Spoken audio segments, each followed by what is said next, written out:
Good evening. It is June 22nd, 2021, 7:09 p.m. Welcome to the San Marino Unified School District Board of Education meeting. We are now opening session, and here is your board president, Mrs. Shelley Ryan. Thank you, Dr. Choi. There is nothing to report of closed session. We were unable to meet, so we will be meeting in closed session after the open meeting. This begins our regular open session. And under the procedural item, I'm calling everyone to order. And would you please stand with me and take the Pledge of Allegiance? Dr. Choi, will you lead us? Please place your hand over your heart. Let's begin. I pledge allegiance to the flag of the United States of America and to the republic for which it stands, one nation, under God, indivisible, with liberty and justice for all.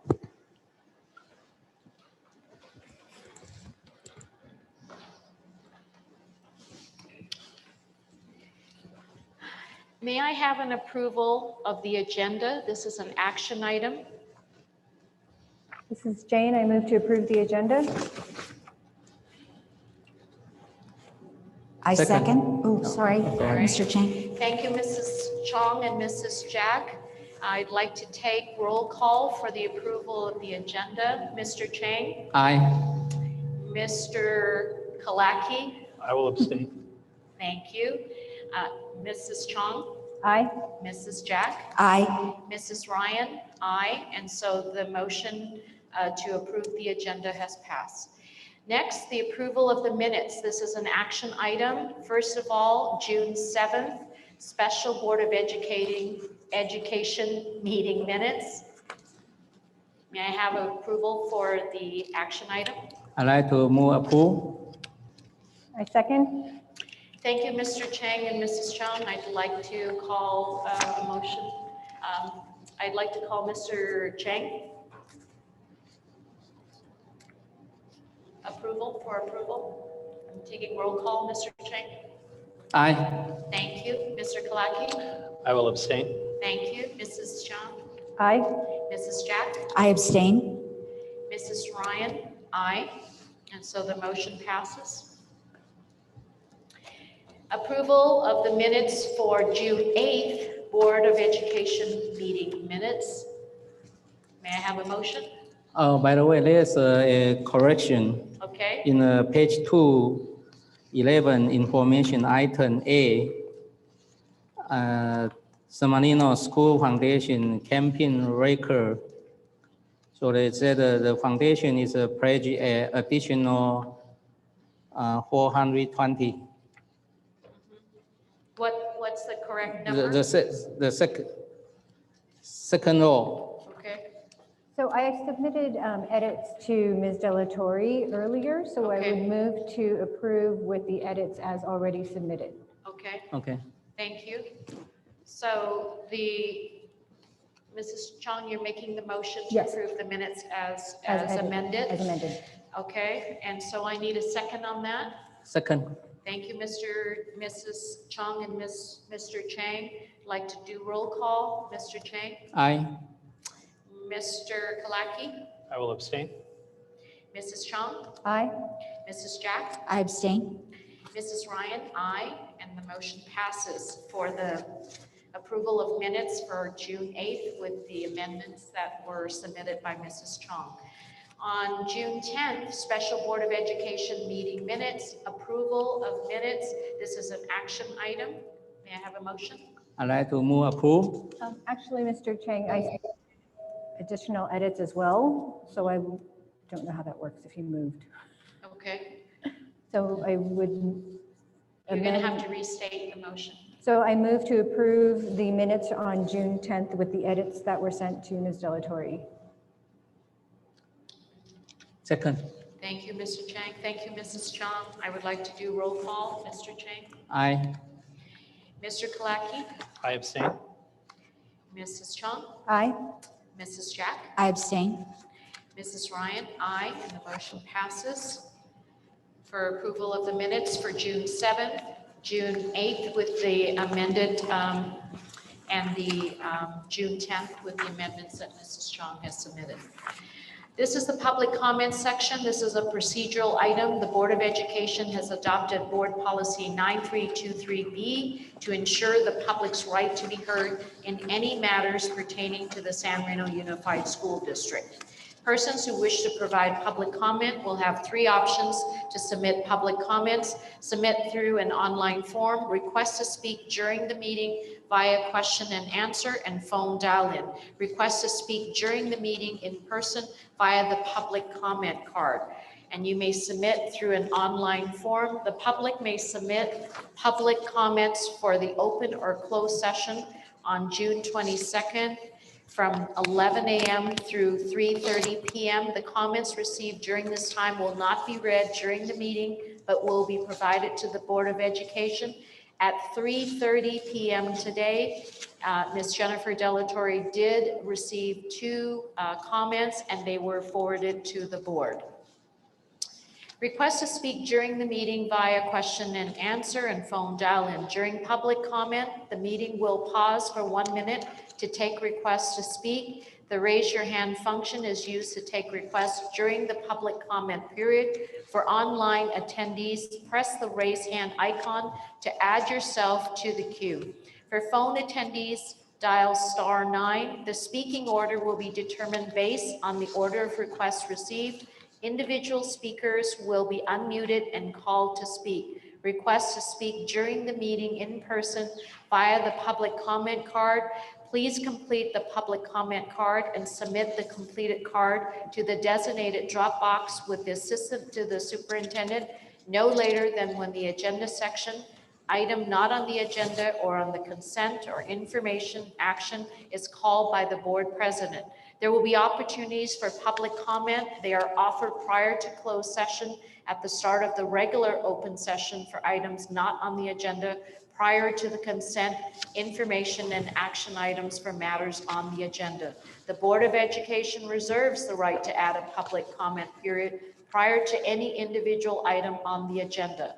5 minutes may be allotted to each speaker, a maximum of 20 minutes to each subject matter. However, in the event there are more than 4 speakers on the same subject matter, the board president retains the discretion to adjust and limit the time allocated to each speaker to ensure that all wishing to speak will be heard within the 20-minute allotment. Communications from the audience regarding matters that are not on the agenda are to be made at this time. Dr. Choi. Thank you, President Ryan. We're pausing for 1 minute to take requests to speak on matters not on the agenda. If you would like to speak on matters not on the agenda, please press the raise hand icon, dial *9, or submit a public comment card.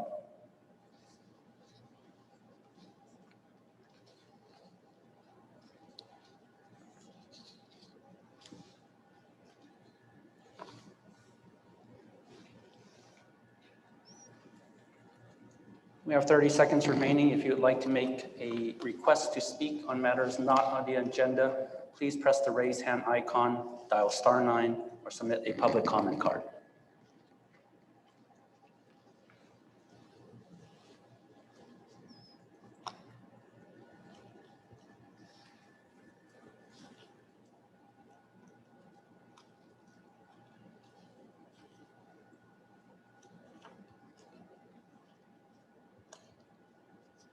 Okay, President Ryan, we have one request from Mrs. Lisa Link.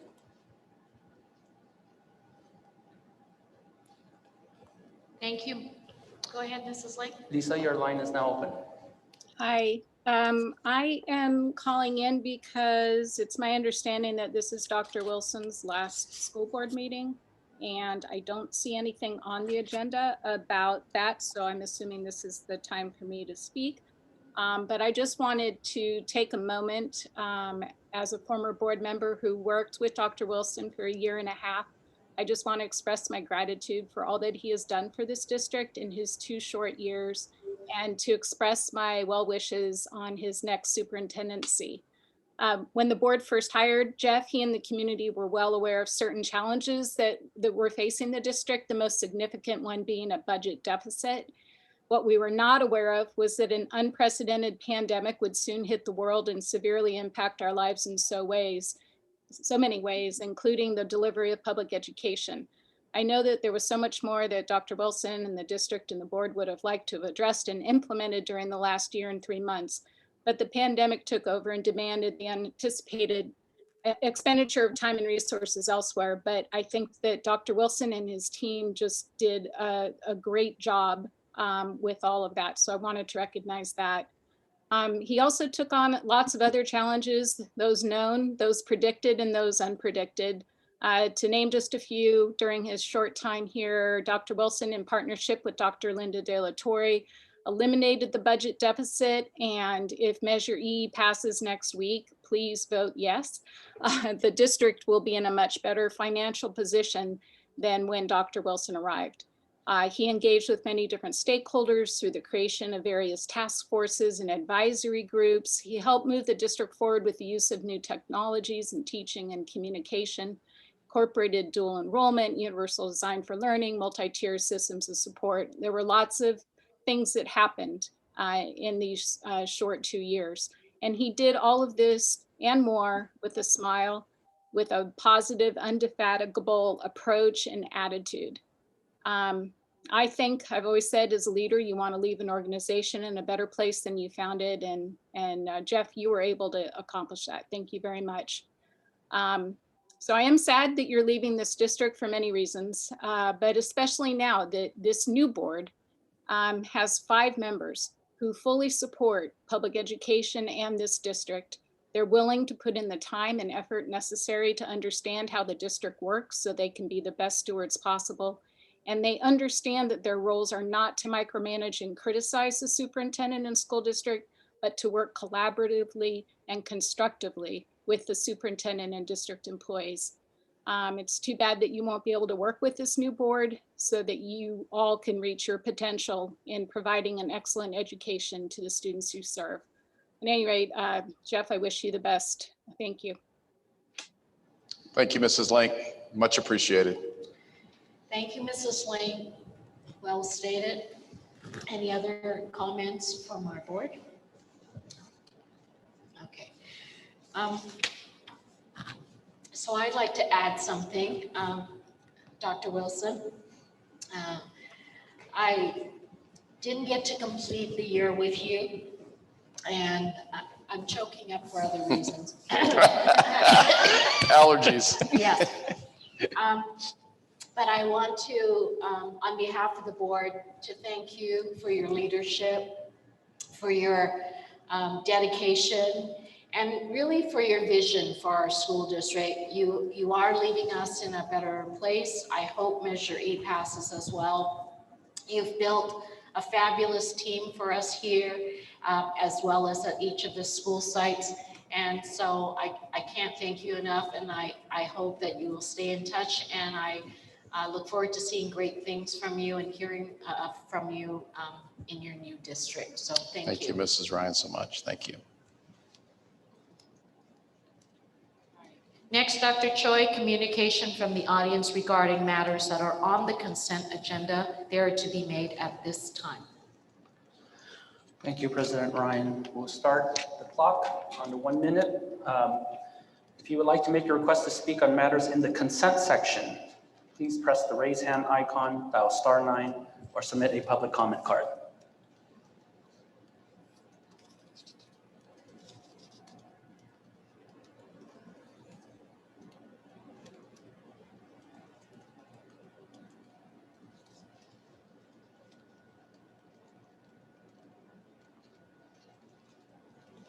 We have 30 seconds remaining. If you would like to make a request to speak regarding matters in the consent section, please press the raise hand icon, dial *9, or submit a public comment card.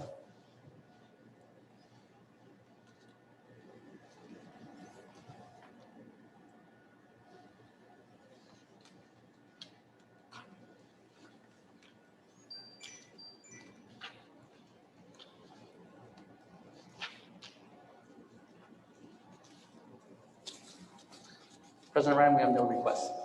Thank you, Dr. Choi.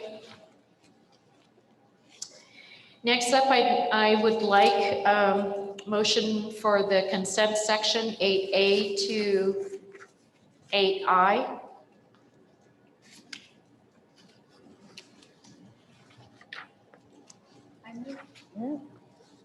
I move to approve the consent section of the agenda 8A through 8I. Thank you, Mrs. Chang. Second. Thank you, Mr. Chang. Roll call vote for consent section. Mr. Chang, Aye. Mr. Kalaki, I abstain. Mrs. Chang, Aye. Mrs. Jack, Aye. and Mrs. Ryan. Aye. Oh, can I just say one thing? Yes. I just wanted to particularly say thank you to the Rotary Club of San Marino, who made a generous donation for mini grants of $25,750 to assist with the special teacher projects coming up as we look to reopening. And we're very grateful for all of that support from the Rotary Club, so thank you. Thank you so much, Mrs. Chang. And did I do roll call? Yes, right? And Mrs. Ryan? Sorry, I Aye. messed you up. Okay, yeah, that's okay, Mrs. Chang. All right, next up, communication section. Communication from the Board of Education. We'd like to start with our newest board member, Mr. Kalaki. Well, thank you. I am very happy to be a part of this board. I want to thank everybody that was involved in the process, and also thank all the other applicants for showing their interest in being a part of our district and a part of the governance of what I do consider to be the most important part of our community and our purpose, which is our children's and our students' future. So I appreciate the opportunity to be a part of it, and I look forward to the next year and a half. So thank you. Thank you, Mr. Kalaki. Mrs. Chong, please. I just wanted to say thank you to the community for their engagement in this process, not just for this one, but for the last couple months as we've endured a lot and have seen some unflagging support from the community despite it all.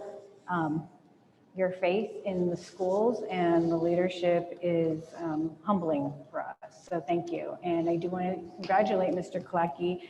I know he knows me well enough to know that no harm, no foul, and moving forward, we can be a good team together. So I just want to thank also Ms. President Ryan for her leadership during this time, because this has been quite tumultuous. And I am very grateful for the guidance throughout this entire process. Moving on from that, I also just wanted to do a little bit of a shout out for all of the activities. I've seen a lot of banquets taking place with the teams, and those have been, I think, still wrapping up, and that's really thrilling and exciting. Grand Night reunion is coming up next week. Light Up, July 1st, 7:30 to 9:30 p.m. The entire community is invited, thankfully, with the COVID restrictions being lifted. Thank you, Dr. Choi, for all of your work around that. And Dr. Wilson, I am sorry that I will not have more time to work with you, and good luck on your endeavors coming up. Thank you, Mrs. Chang. Mr. Chang. First of all, I want appreciate Dr. Choi. We finished the second shot for the age 12 plus. Yeah, and also thank you for the Upperson pharmacists. They give us a support. I think still a big issue for the COVID-19 prevention. Yeah, I hope everyone still need to pay attention. Yeah. Secondly, I want to congratulate the name check and return to the board, and also congratulate to the Mike Kiraki serve for the board instead of Julie Chen-Shi. To me, actually, it's a very difficult to make this decision. I've been more used to people elect me. Yeah, I'm not the appointed people. I tell you, because my character, I'm not really good to judge the people. Like they invite me to judge for Miss Chinatown.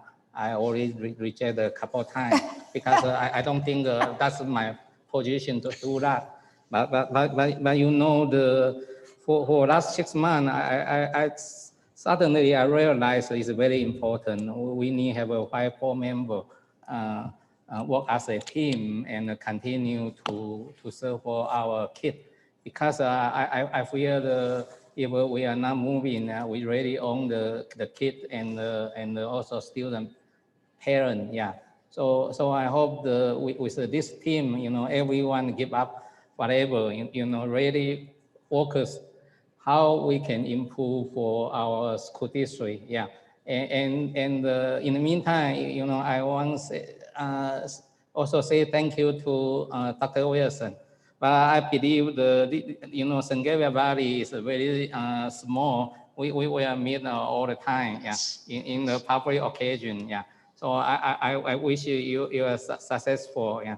And also there's just like one the candidate said a boundary, yeah. There's no boundary, okay. So we need your help, and you also need our help, okay. And with that, besides we have a new superintendent, I think these 3 persons probably is the most important to serve for our school district. So we need your continue to support, yeah, to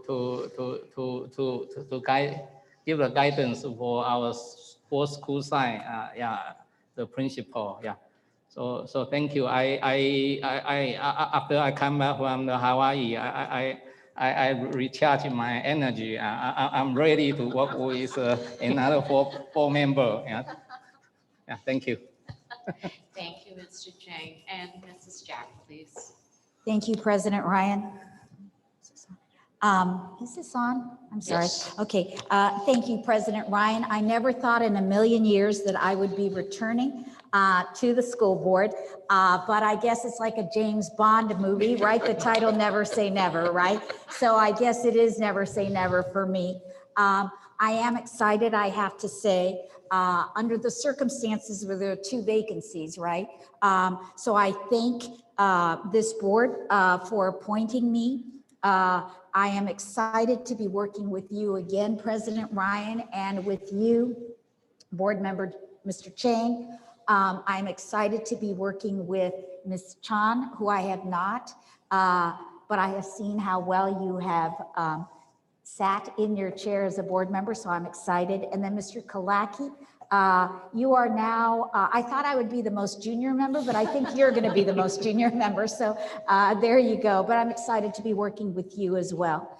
I'm excited to be returning with you, Dr. Delatorre, and with you, Dr. Choi, and Dr. Richter. I'm excited to be working with you again. Well, not again, but to begin with.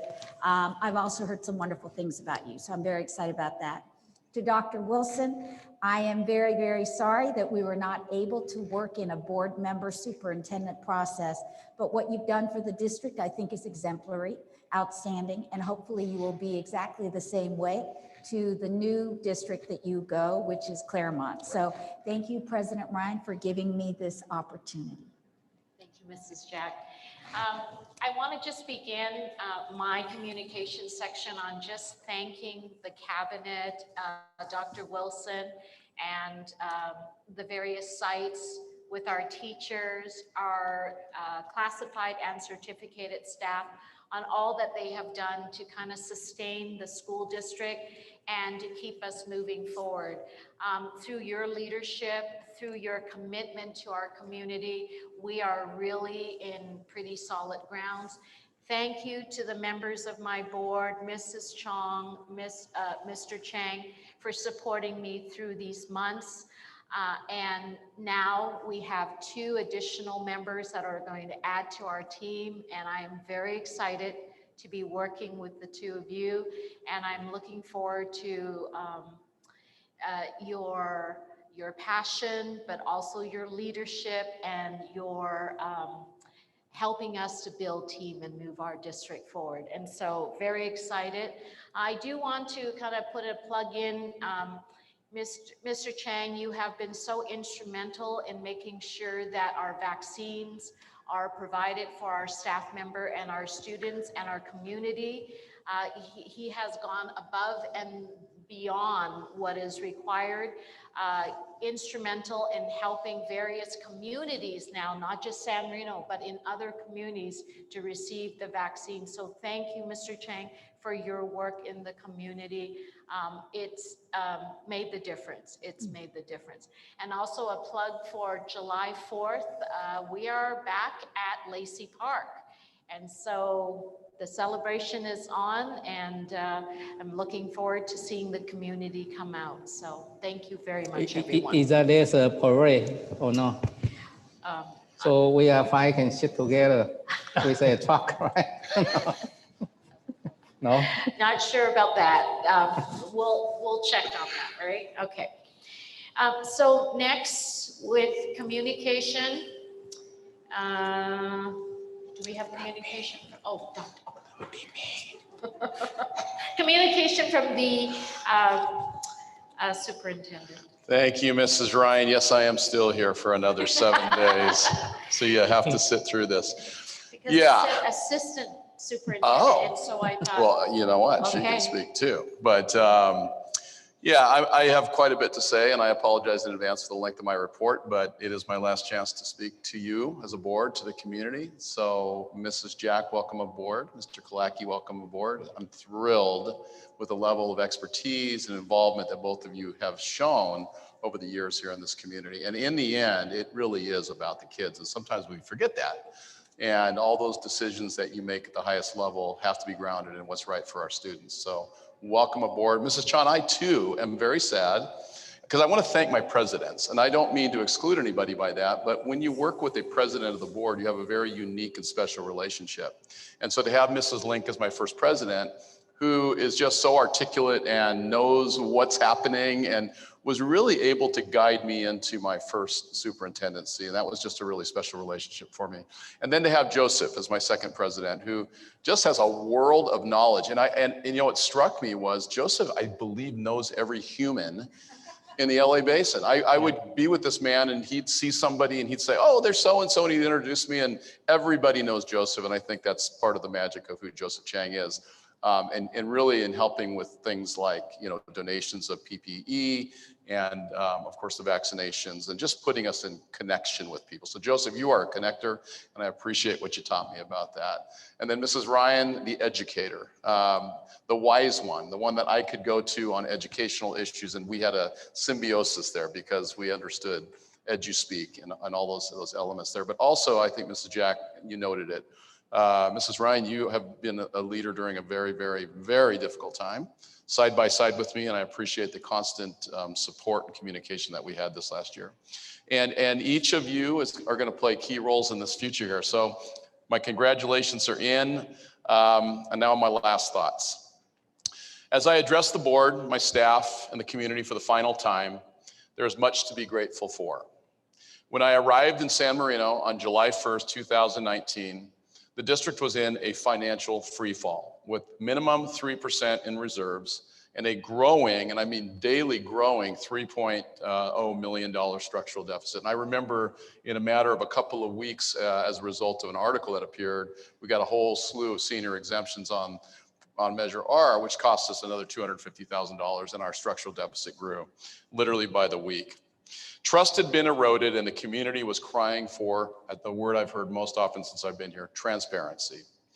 I'll never forget sitting in a board meeting prior to actually starting. I came out here in June to sit in the back row, and I remember Mr. Kalaki, you were there. I think I was sitting right behind you, and was able to watch the board proceedings. And something that Mr. Barbary noted, which really struck me in that moment, was his impassioned plea to not wait to begin addressing the structural deficit immediately. And I couldn't agree more as I sat there and listened to Corey's words. And address the deficit we did with an immediate line-by-line budget review, administrative cuts. And I want to pause here for a second. We've heard a lot about reducing administration in this district, and I'm going to put it out there since I'm on the way out anyway.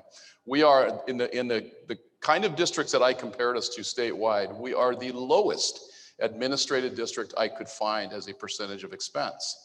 And that means we are doing a lot more with a lot less. And I will say it again later, but I came from a district where I had 16 people doing the work of what Dr. Richter does. I had 8 or 9 people doing the work that that Dr. Delatorre does. And really, that's not to cry foul, but it's to tell you that these people sitting to my right here carry a huge load, and the size of your district oftentimes does not impact the amount of work that you have to produce. The compliance is the same. The LCAP is the same. And so these are people who are doing a lot with a very, very little. So we went line by line. We did administrative cuts before that first Christmas. We continued past that. There was an early retirement incentive that was brought forward that was highly successful and will continue to be highly successful over the years. We conducted the first of 2 reductions in forces that would really be the sort of the legacy of my 2 years here. That's not a fun legacy to carry with you, but we did have to do that in a process of aligning our staffing with our enrollment and in right-sizing departments that were wildly overstaffed. None of that could have been done without the support of board members Lisa Link, Shelley Ryan, Joseph Chang, Corey Barbary, and Chris Norgard. And that is the board that had to live through that first year of significant downsizing and cuts. Transparency also became a priority as I committed myself to present district budget information and answer questions from anywhere anyone would invite me to speak. And I've made that clear. You invite me, you find a group of people, and I'll come.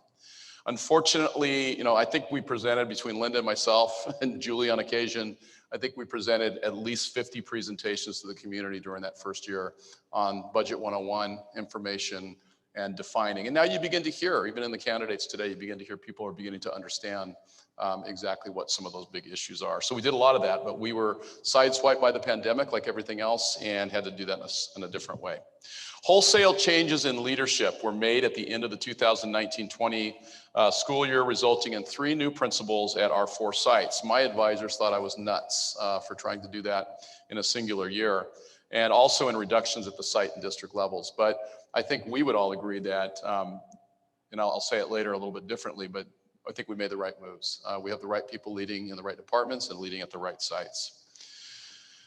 When all was said and done, by year 2, we had trimmed the budget by over $4 million. With the prospect of renewing Measure E in March, the only cutbacks would have been that year, if Measure E had passed, the only cutbacks would have been to finish the right sizing, which was begun in 2019 and 20. As will be presented later this evening, not only has the $3.5 million structural deficit been eliminated in 2021, but we will show a positive budget variance for the first time in nearly a decade of almost $3 million. When Measure E passes, which I know it will, with continuing to stress that staffing must mirror changes in enrollment, the prospect of continuing to build the reserves for economic uncertainties will become a reality. And I want to leave you with that thought. I'm not going to finish my presentation. I'm not close to being done, sorry. But what I want to tell you is, as you move ahead in the year, we're going to have, I believe, wide variability in enrollment. That's not a San Marino problem. That's a Southern California problem. And that's a pandemic problem, because we are going to have to redefine in the coming days what a K-12 education looks like. The governor so far has said you need to offer a third rail of virtual learning, but there's no guidance on how to do that. He simply, and his staff simply says you need to use independent study, which is really not a possible rail, because independent study is a different way to educate kids. So there's going to have to be more guidance coming on that in the coming days. But in the end, we have to be flexible, and we have to have really smart people in place like these 3 right here who could make those adjustments on the fly. But when Measure E passes, we're going to begin building for those economic uncertainties again. And that's exciting. I'm going to be watching that from afar. And I do want to charge the board with this. I believe the economic uncertainties include Measure R, Measure E, and any volitional giving. And so I do believe, as the board looks at building reserves, that they need to take into account those economic uncertainties of building that reserve. Amen, right, Vanjie? When I arrived, I said that from the beginning, if I were to leave a legacy, it would not be about buildings. It would be about people and relationships. I have built and have come to love and admire an exceptional leadership team and teaching team and staff throughout the district. Our principals have led with distinction, have worked together to build our schools, to make them stronger. I go back to what has happened between Valentine and Carver, and the cooperation now that exists between the principals, the PTAs, and the staffs. The middle school working with the high school on vertical articulation.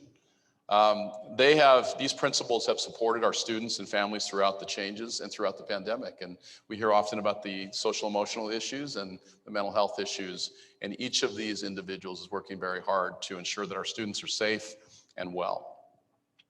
We have the right leaders in our schools for this time, and I want to encourage the board and community to support them fully. The unsung heroes, Gil Cardenas, Francesca Gill, Carol Thompson, Judy Carenti, Abby Cabrera, Vanjie Lingat, and the many others who have had to do more with less. And these are the folks, and the reason I kind of listed them this way, when we had to face the prospect of reopening, these are the people who made it happen in the background. And so they are an amazing team. Sorry, getting choked up. And I've really come to love them. So thank you guys. I want to recognize and thank the district office staff who become more than colleagues, more like friends. Lou Zhang, Drew Jack, Rebecca Gutierrez, and as I like to call them, the Jennifers, Wheeler and Delatorre. You know, each of them plays such a vital role. I'm sorry to pick one out, but I've never met somebody so effective with the public as Lou Zhang. She just does it for the district. And each of these people are just amazing. And Jennifer Delatorre, thank you. I know we only spent part of the time together, but I don't think people recognize how much the superintendent's assistant does off the clock, just to get board meetings up and running, to get information out to board meeting members, to gather information, to keep the staff ready for the board meetings. I mean, Jennifer Delatorre, you've done amazing work. You know, you got a great future ahead of you. So that's our district team that I just love so much. And the executive team, small in numbers, but mighty in performance. Dr. Stephen Choi, who leads the team in keeping our network up and safely running. And that's a big deal with all the attacks out there. I know my new district, Claremont, got hit with an amazingly large ransomware. Steve even heard about it before I knew anything about it. And Steve and his team are on top of those things. They are protecting our infrastructure and making sure that our students and our staff and our board has access to the very best of technology and be able to access information. And if you think about, you know, we've iterated board meetings from in-person to a free call or free conference call, which was the first iteration, then to Zoom, and then to a combination of Zoom, in-person, and written. And Dr. Choi has done all that work working with Kwok and his team to make sure that we're able to be successful. So thank you, Stephen. Dr. Lena Richter, brilliant, experienced, innovative, and a work ethic that helps her accomplish amazing things with very little help and support. She does it with a smile on her face. She got stuck in her office for about a month straight, 14 hours a day, trying to write 3 LCAPs, LPACs, state testing, reporting, and yet people want innovative education, which we all do. But we have to face the reality that in the state of California, the compliance requirements are so burdensome for our education staff. But she's done that. She is a true educator. That's why I hired her. And she should be highly valued for the work she has done during her first year and for how she is charting a course towards a bright educational and innovative future in San Marino. Thank you, Lena. Linda Delatorre, what do you say about Linda? You know, I tell people when you talk to anyone out there in the education world right now, they know who Linda is. Linda is a superstar, a rock star in the world of human resources and relationships. And now in the business world, you will hear the highest praise for Dr. Delatorre. She has been the ultimate professional and valued colleague for me in this journey. She has not only handled her past position with excellence, but has taken on the responsibilities of business and finance. And I want to pause there and say that again. She took on an entire role of another assistant superintendent and has done it with distinction while completing a doctorate. I don't know how she did it. And while being a grandma, a new grandma. So Linda, you did all of this without any additional compensation or benefits, and you've done it with a smile and never complained. There's nothing that Dr. Delatorre cannot do, and I trust her as a teacher and a leader and a friend. You know, we are wondering about the reopening of schools in the fall, and I just want to spend a moment on this. The current order as of June 14th, 2021 is that we will all fully reopen, but with the caveat, as I mentioned earlier, of providing a virtual environment for students and parents who remain virtual. The problem is there's really no guidance on this or how to do it within the current constraints, and it really is all about school funding. The legislature is going to have to revise how they determine what school funding looks like. It's always been associated with physical bodies in the classroom. But that has been set aside during the pandemic to really just give us in a hold harmless way what we got previously. But the state's going to have to take a look at how that's going to be in the future, because the way independent study is constructed, it's a single teacher has a large number of students. That teacher provides those students work in the form of packets or projects, and they check in with the student once every week or 2 weeks or 3 weeks. That's independent study.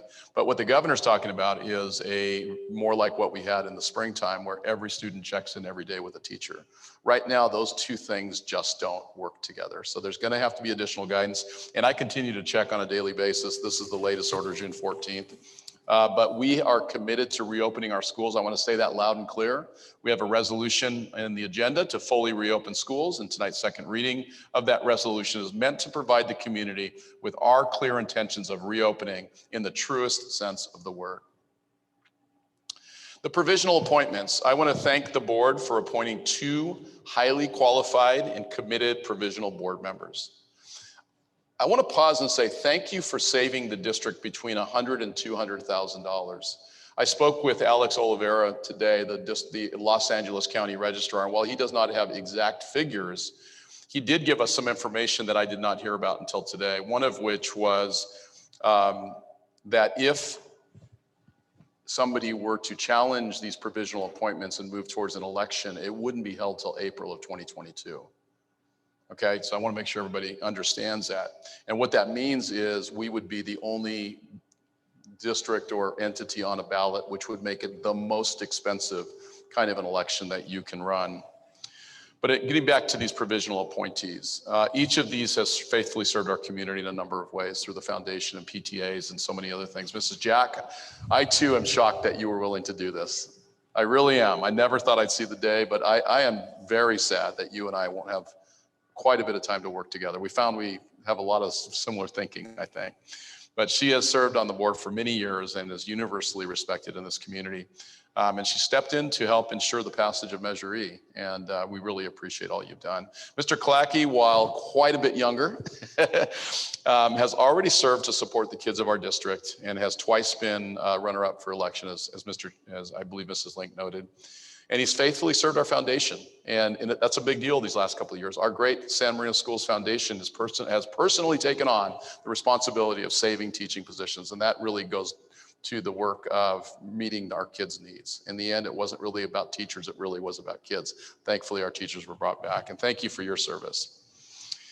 But I do want to make sure that the community understands that a petition to challenge either or both of these appointments would set the district back from both a timing perspective as well as a financial one. From a timing perspective, as I said, there would not be an election until April of 2022. That means our Board of Education would be forced to operate with only 3 or 4 members until May of 2022, when an election would be certified, putting at risk decisions of the board for almost a year. Most recently, a high desert school district went through this for over a year with only 4 board members, and the chaos created and tore at the fabric of the district and the community. And I just heard recently that superintendent just retired. The cost in April 2022 election would be the most expensive possible. So I thank you for stepping up, and I thank the board for confirming these 2 valued board members who have great history. And if you're interested, and by the way, I was so impressed with those candidates. I mean, every single one of them had such great things to say. So we will have 4 positions up for election in a little over a year, and I would encourage all to continue to move forward on that. So final statements, and I apologize again for the length of this, but the state of the district. With the passage of Measure E, the district will once again be in a strong financial position. Moving forward, the district should continue to monitor the budget for savings opportunities, and I know under Linda's direction, they will. They should carefully monitor staffing based on actual student enrollment and instructional support requirements and operational needs, and then plan for proposed budget savings and reductions. Each and every year, the district should examine the budget that carefully. SMUSD should continue to question the effectiveness of programs and positions that may or may not be timely and or relevant. You know, too often, I've said this, school districts often add, school districts love adding programs and love adding things, but they don't like reducing.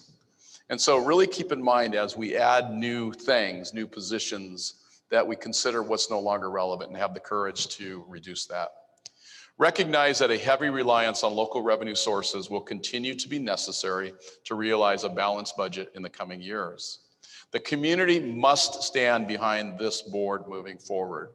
A board of education only truly has power in how it unites to make decisions together.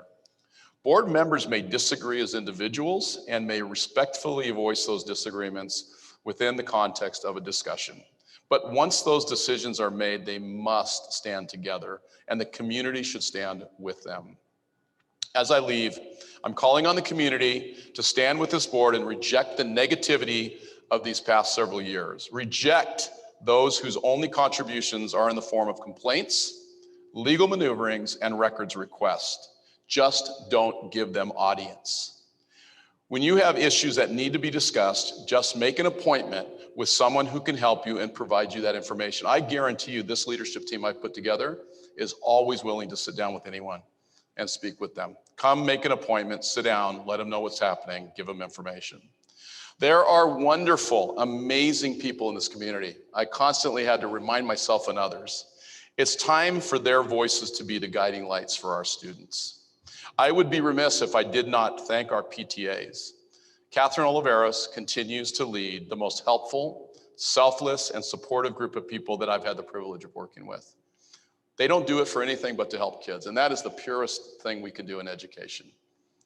Great things are on the horizon for SMUSD. If the good people of San Marino stand up together and let their voices be heard, stand with your PTAs, stand with our great foundation, stand with PFA, the Chinese Booster Club, East Meets West. Stand with our city, the police, and our fire department to grow in your community. Work with Kelly Ryan at the City Club, Rotary, PTA affiliates, and others who are working together to solve and to work on and talk about issues of diversity, equity, and inclusion. And with that, I just want to thank you for giving me the time to say all those things. Thank you.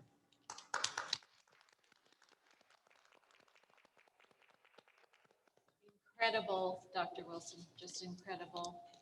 Thank you so much for the work, and thank you for the just the wonderful words for our staff and for our community. Thank you for your leadership. Thank you, Mrs. Ryan. All right, so remember how you mocked me earlier for the 7th inning stretch? So now it seems real that we should maybe, okay.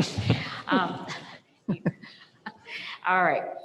Thank you so much, Dr. Wilson. And next, Dr. Choi, communication from the audience regarding matters on the information agenda are to be made at this time from the audience. Thank you, President Ryan. We are pausing for 1 minute to take requests to speak on information items on the agenda. If you'd like to make a request to speak, please press the raise hand icon, dial *9, or submit a public comment card.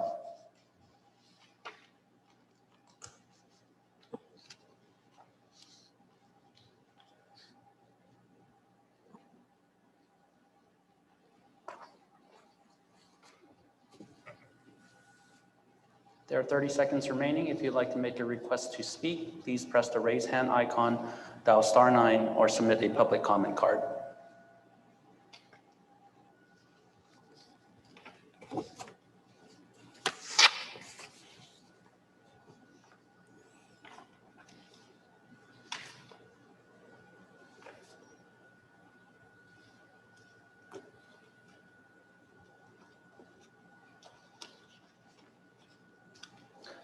President Ryan, we have no requests. Thank you, Dr. Choi. Under the information item, section 11, this is a procedural item. 11A is San Marino Unified School District 2021 to 22 end of the year report. This is an informational item, and Dr. Linda Delatorre will be presenting on student enrollment. Thank you, President Ryan, members of the Board of Education, Dr. Wilson, and executive team. This evening, I'm going to be providing the Board of Education with an update on our enrollment. I'm going to talk about enrollment for the 2020-21 school year, and I'm also going to talk about our projections for the 21-22 school year. Next slide. And I'd like to take this opportunity just to pause for a brief moment and recognize that Mrs. Lu Jiang, who is our community liaison, is here this evening. If the board has any questions that I am for some reason unable to answer, she is here, willing and able to step up and do that. And she has just done some incredible work with our new parents and students who come to the community. She provides them with a comprehensive orientation. Mr. Chang helped me to actually select Lu Jiang as our community liaison. So thank you, Mr. Chang. That has worked out quite well. And she does really provide support even at the school site level with translations during IEPs, SST meetings, and any other meetings that are necessary with parents that are not fluent in the English language. So thank you for being here this evening, Lou. Okay. So we are definitely declining in enrollment in the state of California. There's been lots of conversation about that, and there are many reasons why the district has been declining in enrollment. Some of those reasons have to do with just the cost of living in the state of California. A lot of people are relocating to states like Arizona, Texas, Idaho, and of course we all know Tennessee, right? That's where Mr. Barbary is relocating to. And I keep hearing about more and more families deciding to pick up and move to Tennessee. So I'm gonna have to vacation there to find out what the big deal is. It's just so interesting to me. But more specifically, we are declining in San Marino and have been for quite some time as we look back on our history. And why is this important to us? This is important to us because, of course, that is how this school district receives the bulk of its funding, through student enrollment. Vanjie and I worked really hard on coming up with the total amount that we are expecting to receive on average per student in the upcoming year, and that is $10,800. And that includes special education funding, it includes lottery, it includes supplemental grant money. So it's not just the base amount when we say $10,800. So when we decline in enrollment, those dollars add up very, very quickly and create a budget challenge for us, as we all know. So we function best, we know this, with 3,200 students. That is the optimal number for this district. In order for us to have comprehensive master schedules at both the middle and the high school, we need to have an appropriate number of students to fill up those classes. We are continually challenged with declining enrollment in terms of the number of staff members that we have at each school. Dr. Wilson mentioned this earlier. We need to, on a go-forward basis, have a staffing plan that is commensurate with our current enrollment at each of the schools. Next slide, please. Districts are expected to be in declining enrollment, according to the Department of Finance, through 27-28. This is a long-term issue that is not only going to affect the state of California, but will definitely affect Los Angeles County, and then again, more specifically, San Marino schools. One of the impacts to our community is that it is very expensive to live here and to purchase real estate. We also have a lot of vacant homes that are not on the market being leased or rented. And so those homes, that's inventory, right, that could generate more enrollment for this school district that is just sitting there doing nothing. So that's something that we're going to discuss with the city of San Marino in terms of how we address that going forward. We also know that the laws around issuing visas have changed, and that for China, as an example, you can no longer take more than approximately $50,000 out of the country without declaring it. And so what we have seen in San Marino is that there has been a decline in the number of homes that have been purchased by foreign investors. And that has really impacted our enrollment as well over the years. Next slide, please. So what you see here up on the screen, and hopefully you have a better view of that than I do, is our 2021 projected enrollment. And these figures are as of August 11th, 2020. So the slide illustrates the projected enrollment for this year. And the number that you see in the far bottom right-hand corner, so that's the last column, last row, is 2,919. That is the number of students enrolled prior to the first day of the school year that just ended, if that makes sense. So that was the number of kiddos that we had enrolled as of August of last year prior to the start of school. So now I'm going to take you to the next slide. And this is the 21-22 projected enrollment. And this is as of June 21st, 2021. So this is very, very current information. So as you can see here, projected enrollment is down by 238 students as of today. So if you do the math and you take $10,800 and multiply that times 238, that is a substantial amount of money. And that is, again, comparing that with last year's numbers. What we do know is that these numbers will change, and that it is early in the game, and that we continue to have registration appointments and people coming in to register their kids. And this doesn't take into consideration any interdistrict enrollment that we have taken on for the upcoming school year. Next slide. This slide is really a detailed summary of our enrollment. And so if you just take a look at the last column, which says total enrollment, you can see from the year 2007-8 through the current year that we are in now, that we have steadily declined over the years. And just over the last year, we declined by 158 students total. This amounts to a reduction in revenue of $1.7 million, if you look at it from that perspective. So the district is going to continue to be funded for now due to the pandemic based on our 2019-20 ADA until 22-23, at which point we will hopefully not go off a funding cliff. And what I mean by that is as long as we manage our budget as planned in terms of making sure that we have staffing commensurate with our enrollment, we are going to be okay, and you'll see that later on in the budget presentation or overview. So we're just hoping that we can get some more students. We're looking at doing whatever we can to get new families interested in having their children attend San Marino schools as opposed to going to private schools. Again, our community liaison does a great job of selling our school district, our programs. She's gone out to each of the schools, so she's intimately familiar with all of our assets as a public school entity. Next slide. So now I'm going to get to the heart of where the issue really is. And we have taken a really hard look at a 5-year enrollment comparison at the secondary. Next slide.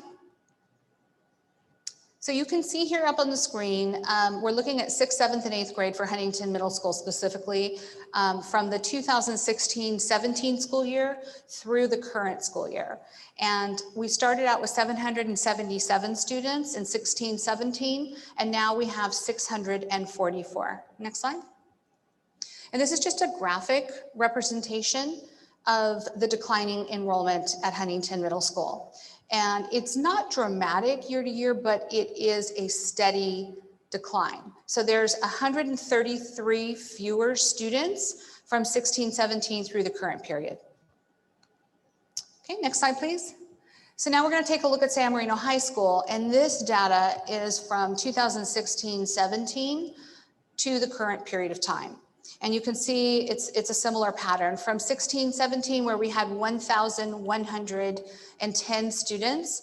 In the current school year, we only have 937 students. So you can see that San Marino High School has been slowly declining year over year as well.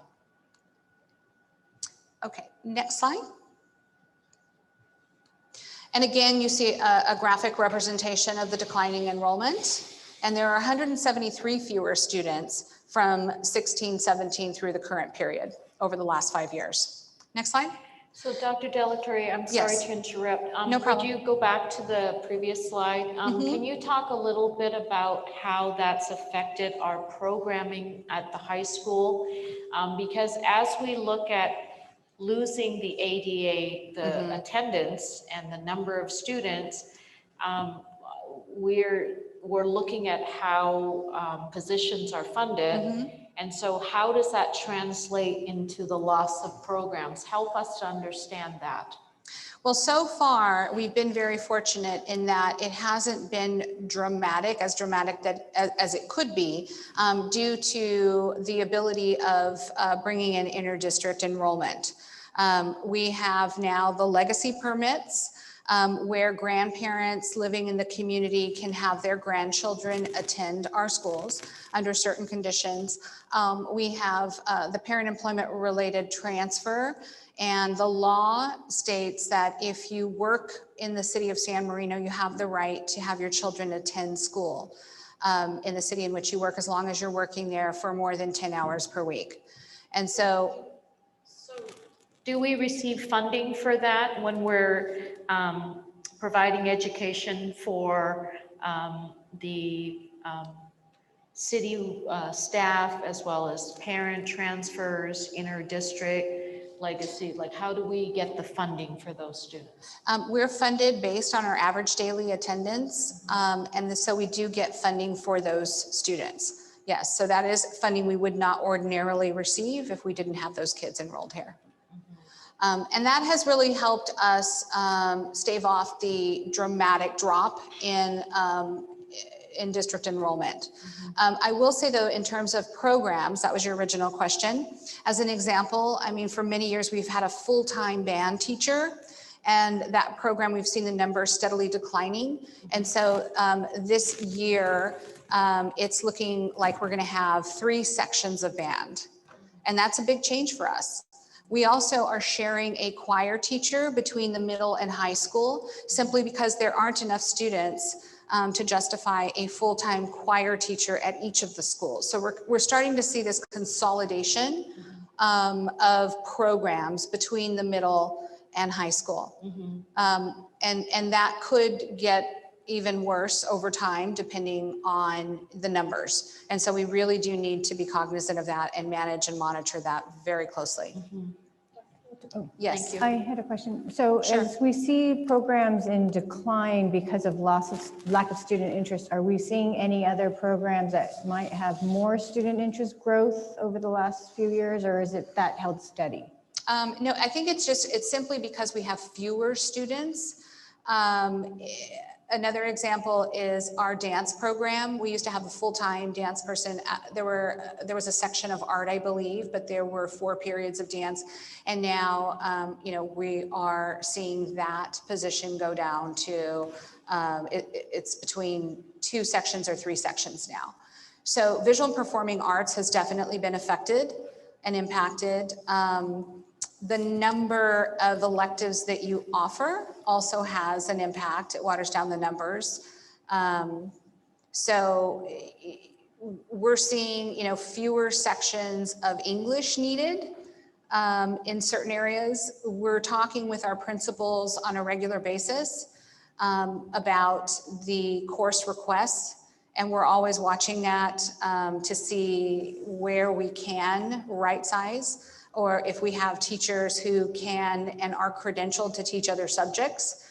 Sometimes they will take on courses in other areas where they're needed. Another example is the Japanese program. The Japanese program is the numbers are declining in the intro to Japanese. And so if that continues, we won't have enough enrollment in the advanced classes for Japanese to be able to sustain that program. So there are lots of implications. So it's not that we're necessarily seeing, I'm just thinking of what Dr. Wilson was saying earlier in terms of as we're adding programs, are we adding them, but then not, you know, matching up, but it's not, that's not necessarily what's happening. You know, I think you've heard my bias on this before, but I think as the district gets very smart about developing pathways of learning for kids, that's going to be a key part of this, because I think when you look at transitional losses of students, that's not unusual for San Marino. It happened to my old district, Arcadia, as well. People leave for different reasons, but you can shore that up and you can draw new families in if you have well-articulated pathways of learning. So I think moving off into the future, that's going to be a key, is generating that interest in elementary school, finding those courses of interest and in middle school where kids can get in and get their feet wet and learn more about it, and then begin to specialize more in high school. I think that's going to be a key as you guys move forward. Right. And that's one of the things that we intend to continue to study, what pathways would make sense for us. One of the things that Dr. Wilson was talking about early on was developing a medical arts pathway. And we still believe that that is really something that we should explore. There are a couple of other districts that I know of that have very highly successful medical arts programs. There would need to be some investment made in that. But if we could get that up and running, I think that would really allow us to retain more of our resident students, as opposed to them wanting to go to private schools. So we need to be creative and think about ways that we can be better equipped to compete with private schools. Thank you. Okay, did that answer your question? Okay. So we can go to the next slide. So overall, in summary, we're looking at Huntington Middle School during that span of time declining by just a little over 17%, in San Marino High School, almost, over about 16%, rounding up. Next slide. So this is just a timeline that we utilize at the district office that I wanted to make the board aware of. We start accepting applications for incoming kinders on March 1st of the year. We will accept applications. We don't necessarily approve them at this stage. We start taking them on May 1st. We engage in staffing meetings with our school site administrators, typically right around June 15th, where we start looking at the enrollment numbers to determine how many sections we need at each of the grade levels, and then where we're going to need to add teachers or not at the secondary. And those conversations and meetings continue on throughout the summer. In July, we try to firm up to the best of our ability what our staffing is going to be based on the enrollment numbers that we have at that time.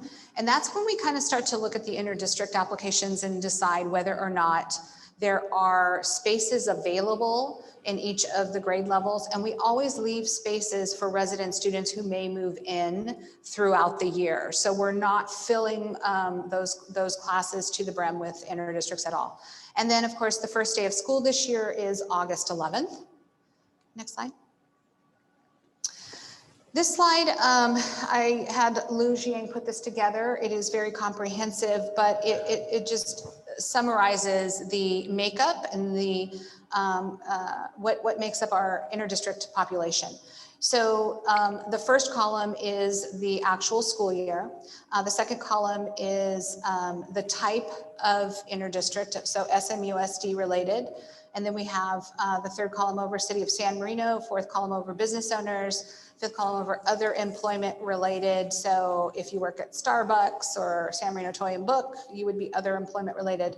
Legacy permit, those are the grandparents in the community. And then we have regular inter-district. And oftentimes in the regular inter-district, what I have found in working with Lou is some of these kiddos started out living here in San Marino and something happened and they moved to either Pasadena or Alhambra or Arcadia, and they wanted to continue. Maybe they're at the high school, they wanted to just finish out their time. And so we have, they were able to secure a release and we accepted them and they continued on.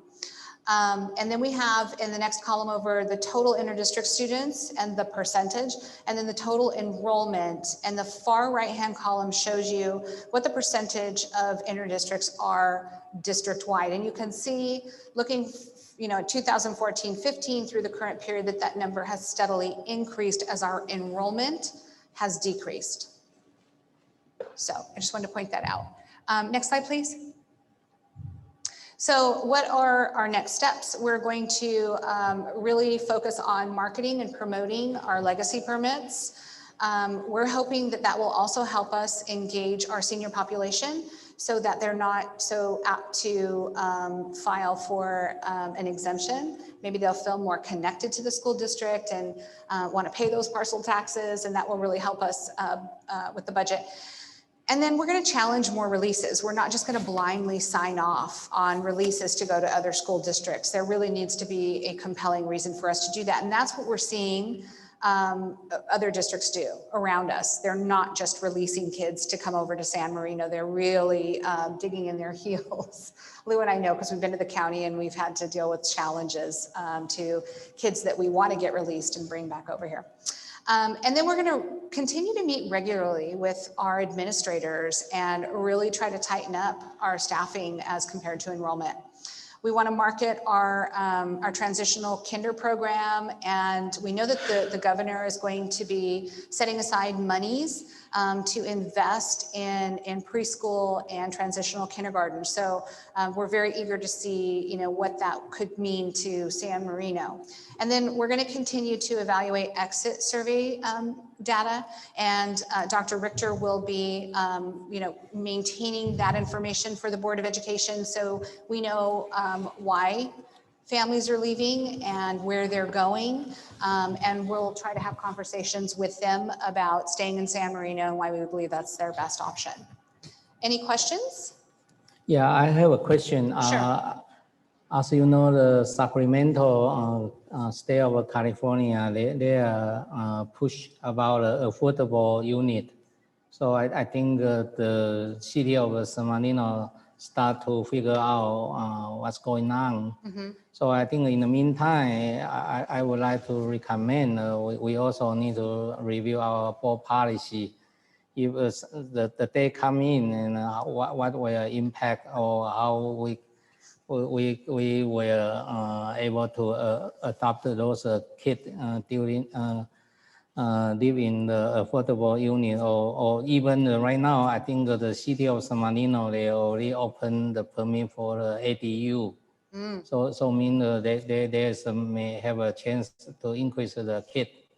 And besides that, the China policy, they already adjusted the policy from 1 child to 2 child, right now to 3 child.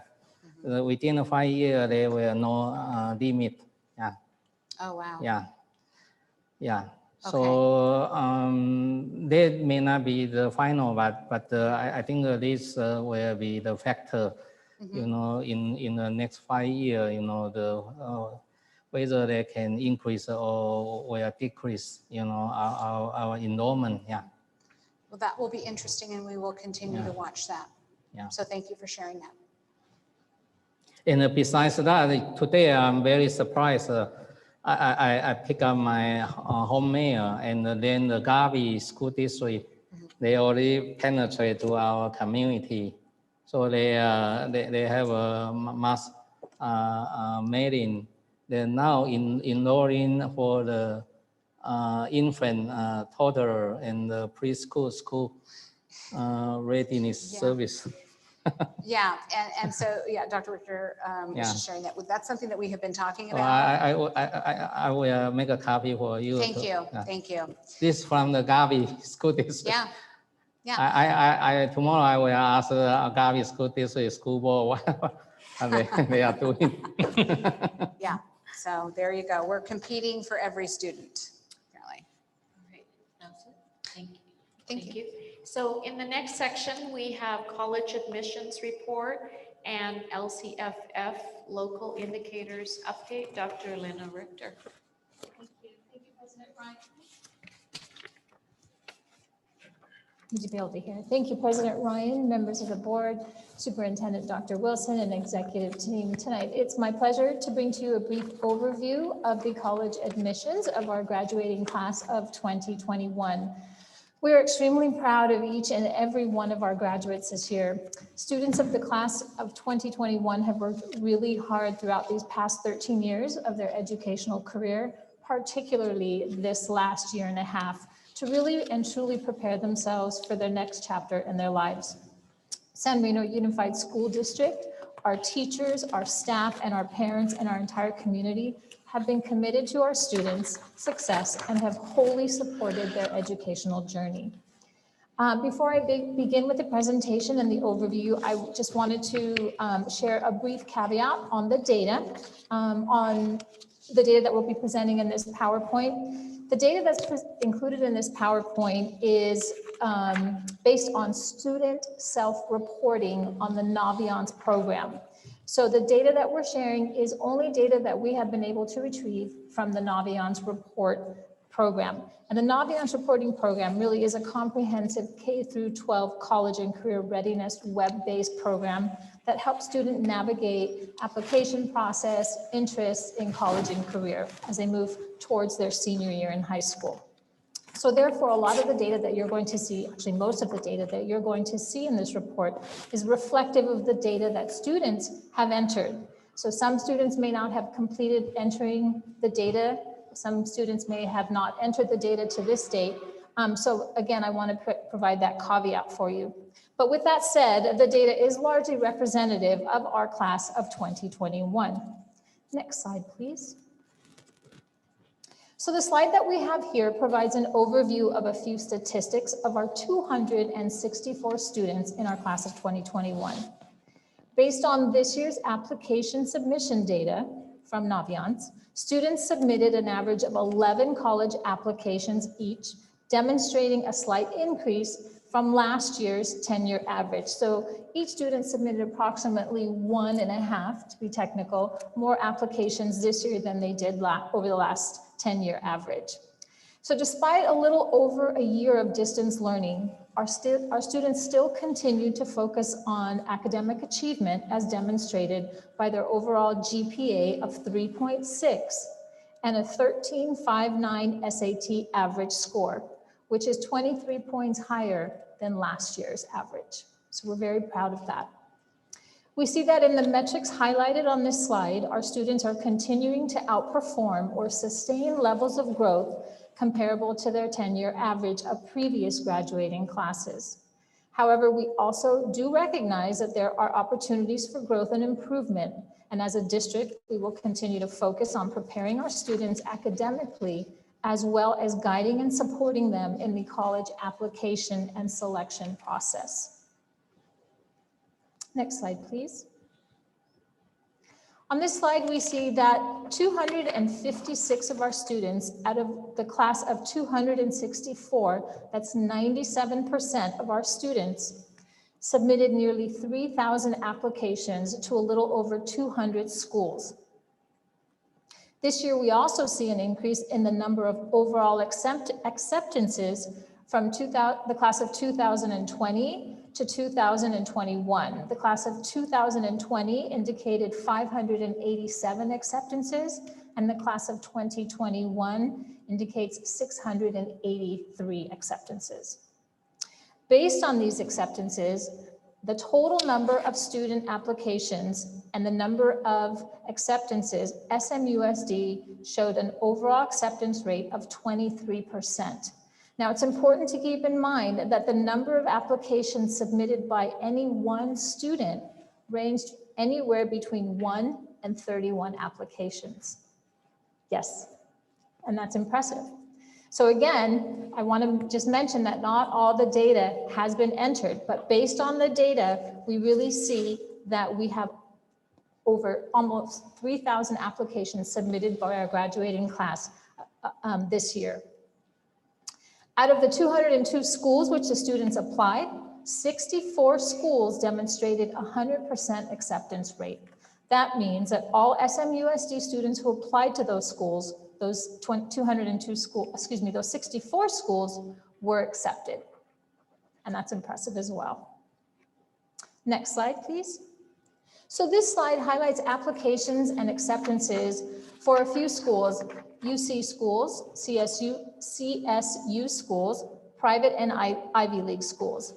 The UC schools received the highest number of applications, 801 applications, and CSUs received 330 student applications.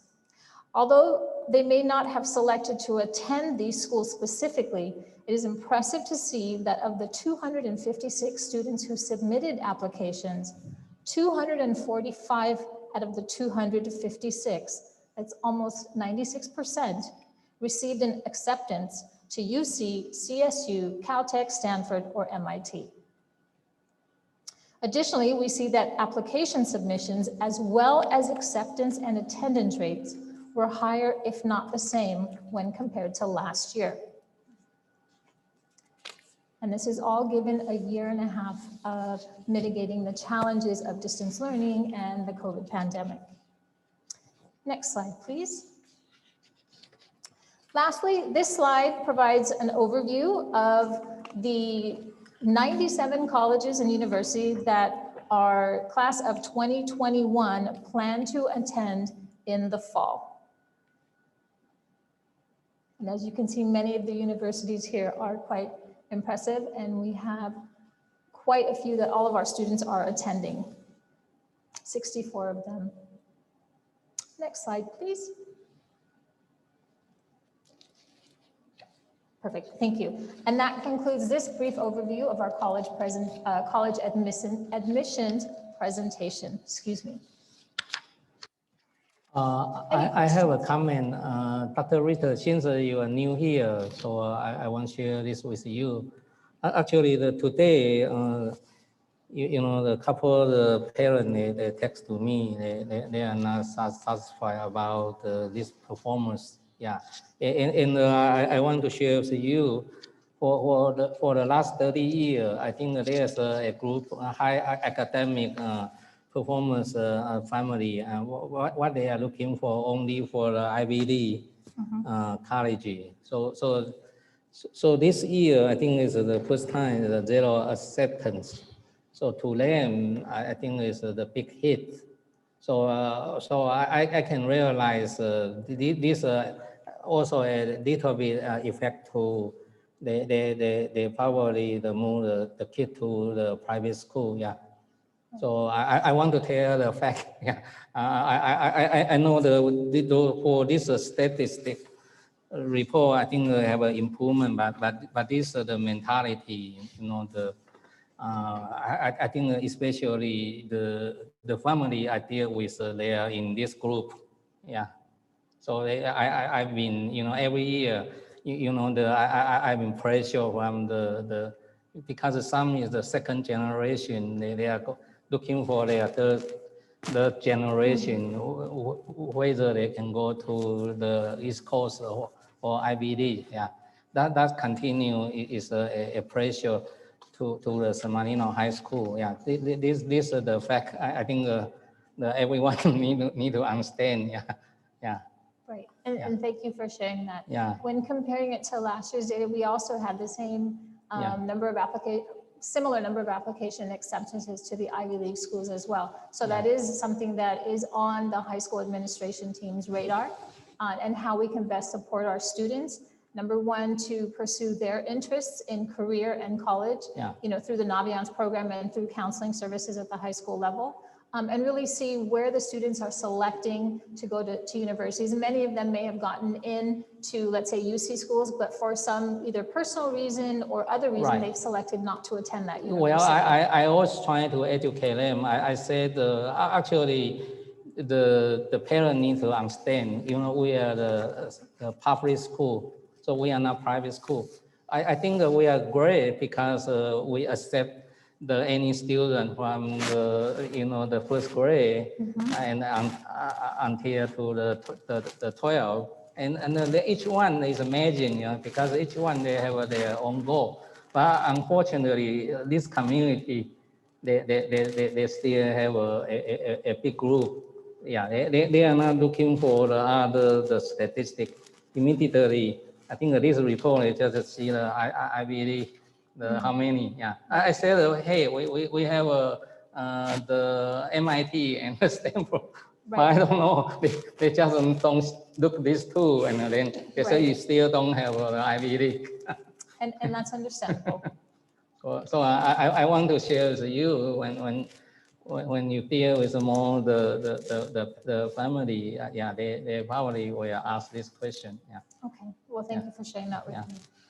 I would like to share that when we were in Arcadia, we saw some diversity. One of the things Naviance does brilliantly is connect students to maybe universities or colleges that they normally would not have found.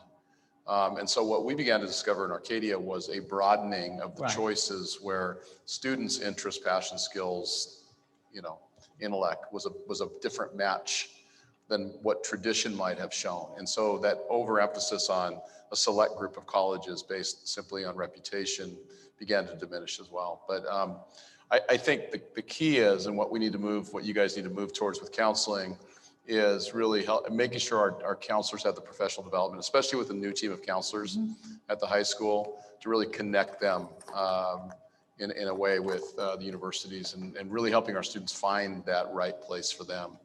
And so, and I know Mrs. Chang, with your own son finding Rochester.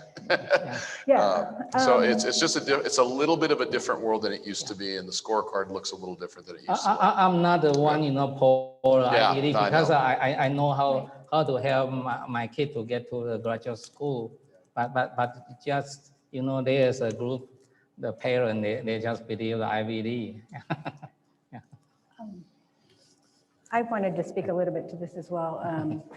I pestered Dr. Wilson and I said, well, did we look at this and did we look at that? My initial reaction was like some of the parents that contacted Mr. Chang. I was like, zero? And I got a little bit, not necessarily worried about the number like other parents may have been, but I was curious. I was curious what was going on there. And it led me down a little bit of a rabbit hole this afternoon where I actually pulled up the report from last year. And I realized that the report from last year had data that I think we're kind of forgetting that COVID happened.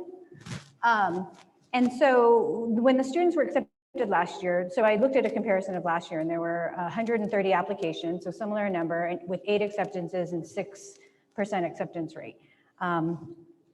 We did not have any at Stanford or MIT. We did have some going to Caltech. But I thought that was interesting because it tells me, number one, if we look at everything that's been happening in the Ivies and at the elite institutions in social justice, you really see a huge shift in what they're looking for. And a lot of our students who typically relied on those extracurricular activity bumps that especially bloomed in that junior, senior year summer were wiped out. And so a lot of students who really relied on those extracurriculars to really stand out and be those pointy students that those Ivies and elites are looking for, they really did not have that opportunity. So it's a little unfair to say, what did San Marino High School do or not do in light of the fact that we're bumping up against COVID and wiping out opportunities for our students to really pursue their passions, which is what these colleges are looking for, as well as bumping up against a lot of social justice issues that are happening in these elite institutions. In addition to the fact that a lot of our students perform very well in standardized testing, which helps to balance out their GPAs and their other activities. And I think I asked the question of how many seniors took the test, the SAT, and you came back to me with a number of 47.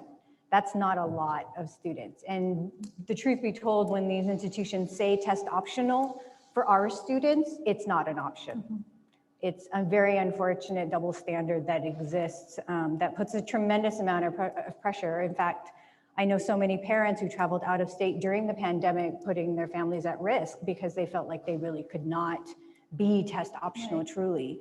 And that was kind of a painful thing to admit. The other thing though, when I look at this comparison of last year too, is we took a hit in UC's and Cal State admissions as well. We saw lower numbers in acceptances, and again, speaking to the climate of California and the social justice that we see happening, and again, the issues of test scores. So I think looking at this in context, here's where I'm going ultimately with this. My first reaction when I saw this list is I counted it compared to last year. And last year we sent our students to 81 different schools that we published. This year we sent them to 97. What that told me were two things. It told me that we did a really good job of making sure our students had a college to go to. Because if they took these kind of hits at the UCs, Cal States, and Ivies, then somebody counseled them really well to come up with other schools that were going to be really good fits for them, that maybe we're not as selective, but we're really going to welcome them and appreciate what they bring to the schools. So I really do applaud our counseling department in that regard for really helping our students and guide them to finding schools that were a good fit for them. I think the fact that we have 16 more schools means that, like Dr. Wilson was saying, they really were looking at other schools. So I did a little breakdown. Like I said, I went down a bit of a rabbit hole today. So I looked at a little breakdown and I compared the schools that they looked at.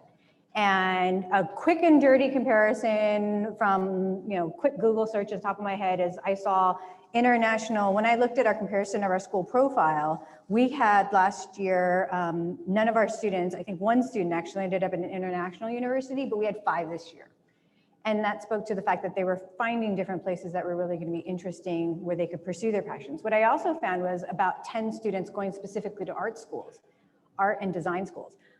As a child of immigrants, the idea of going into art for a career was absolutely frowned upon for anyone in my generation. And I think it's amazing that our parents are encouraging their children to pursue their passions and pursue a career in art and design, where honestly, that is where the future lies, because everything has to get designed for a whole new world and somebody has to know how to design it. So I'm really encouraged by our students who took a risk and our parents who went there with them, who trusted their children to really find these new schools and opportunities.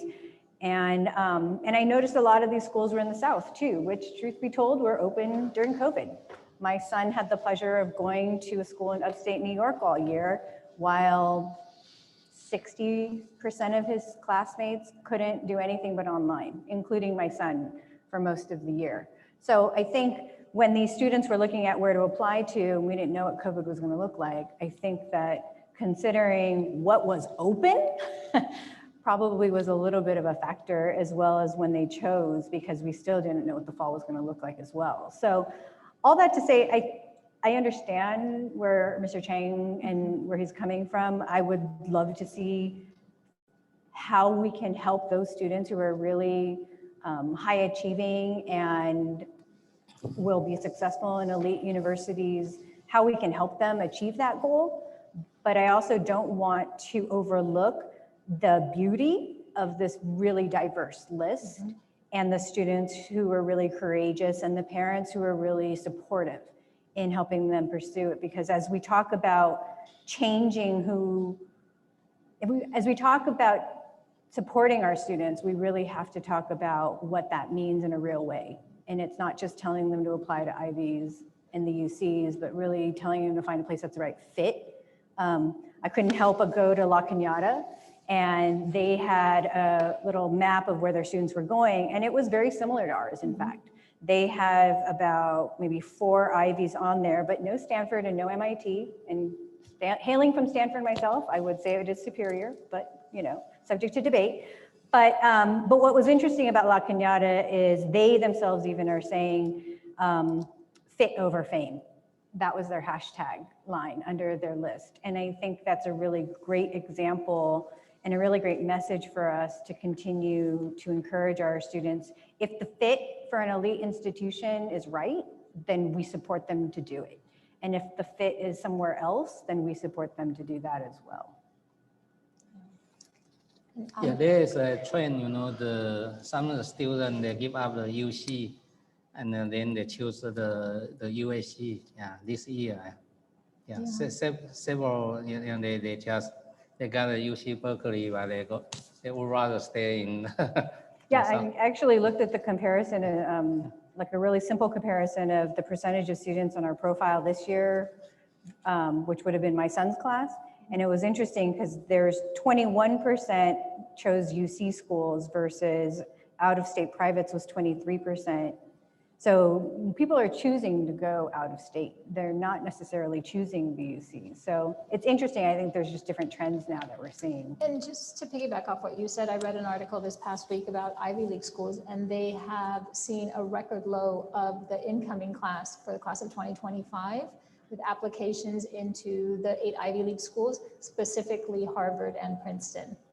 Yeah, and they haven't, come up with a plausible reason why, but they have seen record lows this year. I'm sorry, go ahead. I was going to say, and I don't know if we collect this data or not, but one type of data that I think would be important is to know not just where they go when they leave our schools, but where do they go when they then leave those schools? Are they going off to graduate schools? Where are the graduate schools that they're getting accepted to? Are they going off into other directions? Obviously, the goal is to create and foster an environment where high school students are prepared not just for college, but for the real world.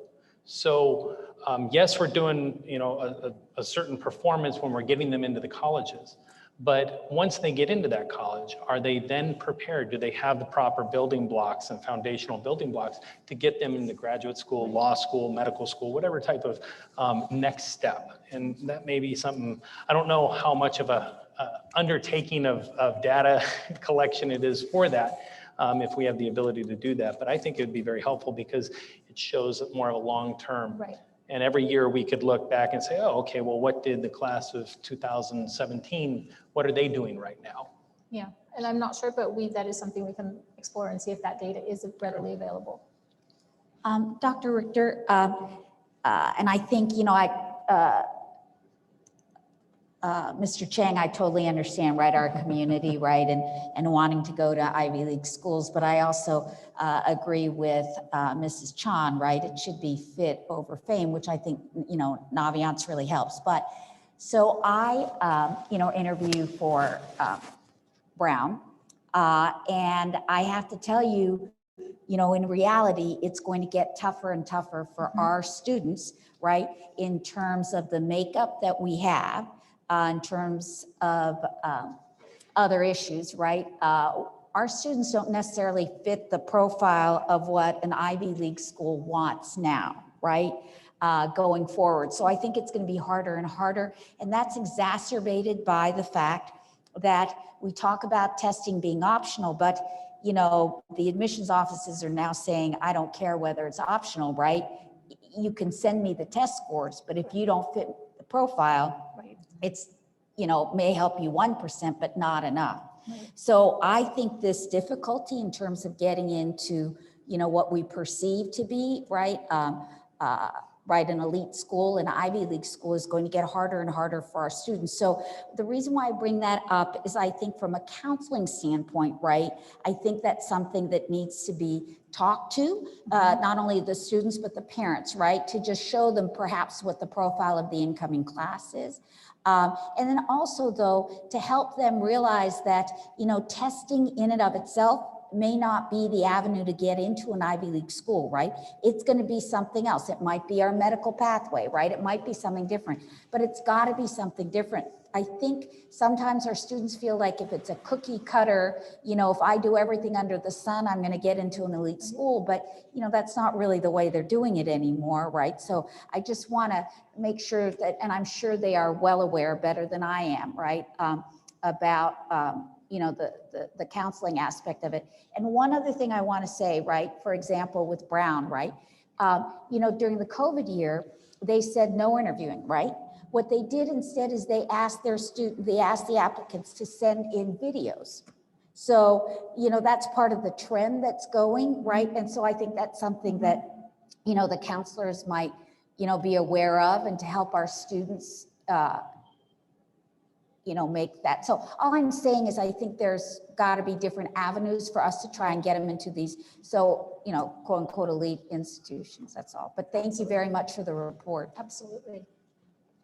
Thank you, Dr. Richter. You're That's wonderful. And what robust conversations we're having right now when we're hearing from the parents' perspective, as well as, and we have an interviewee here from a private school to lend us some perspective on what we're doing. So these are conversations that are wonderful for us to gather the data and inform how we do the PD, how we prepare our counselors to prepare our students. So we're not looking at always what's happened in the past. Now let's move forward and see where we need to address weaknesses or areas that we need to look at if the students not only need mock interview or preparation for helping them with the applications, but the actual videotaping of an interview, then those are the things that we can look for. And I'm sure Dr. Choi can help us with some of that. But how wonderful to start looking at data to inform the decisions that we're going to make for our students. And so thank you for that. Next, I'm not trying to cut off the conversation, but I need to move along our agenda. LCFF local indicators update. Dr. Richter. Thank you, President Ryan. Tonight, I'm also going to be presenting a brief overview of the local control funding formula local indicators. Next slide, please. So the purpose of this presentation is to present an update on the LCFF, the local control funding formula, local indicators that we find on the California School Dashboard that address local control funding formula priority areas where data is not collected at the state level, it is collected at the local level. I believe we're on slide 3. Next slide.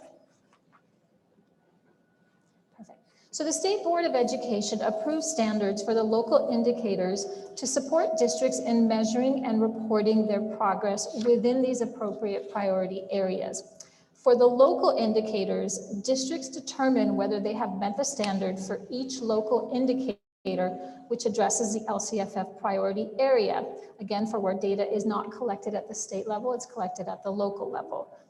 District meeting standards will receive a MET on the California School Dashboard when it measures its progress using locally available data, reports the results to the local governing board, as we are here tonight at a regularly scheduled board meeting, and then lastly, uploads and publicly reports the results through the California School Dashboard. So if all of the, So if all of these 3 areas are met, the school district will receive a MET on the local indicators on the California School Dashboard. Thank you. This slide illustrates the 8 state priority areas that we've talked about in the development and overview of the LCAP. And these 8 priorities must be included in the district's LCAP as well as their related indicators. Local indicators highlighted here in blue align to priorities 1, 2, 3, 6, and 7.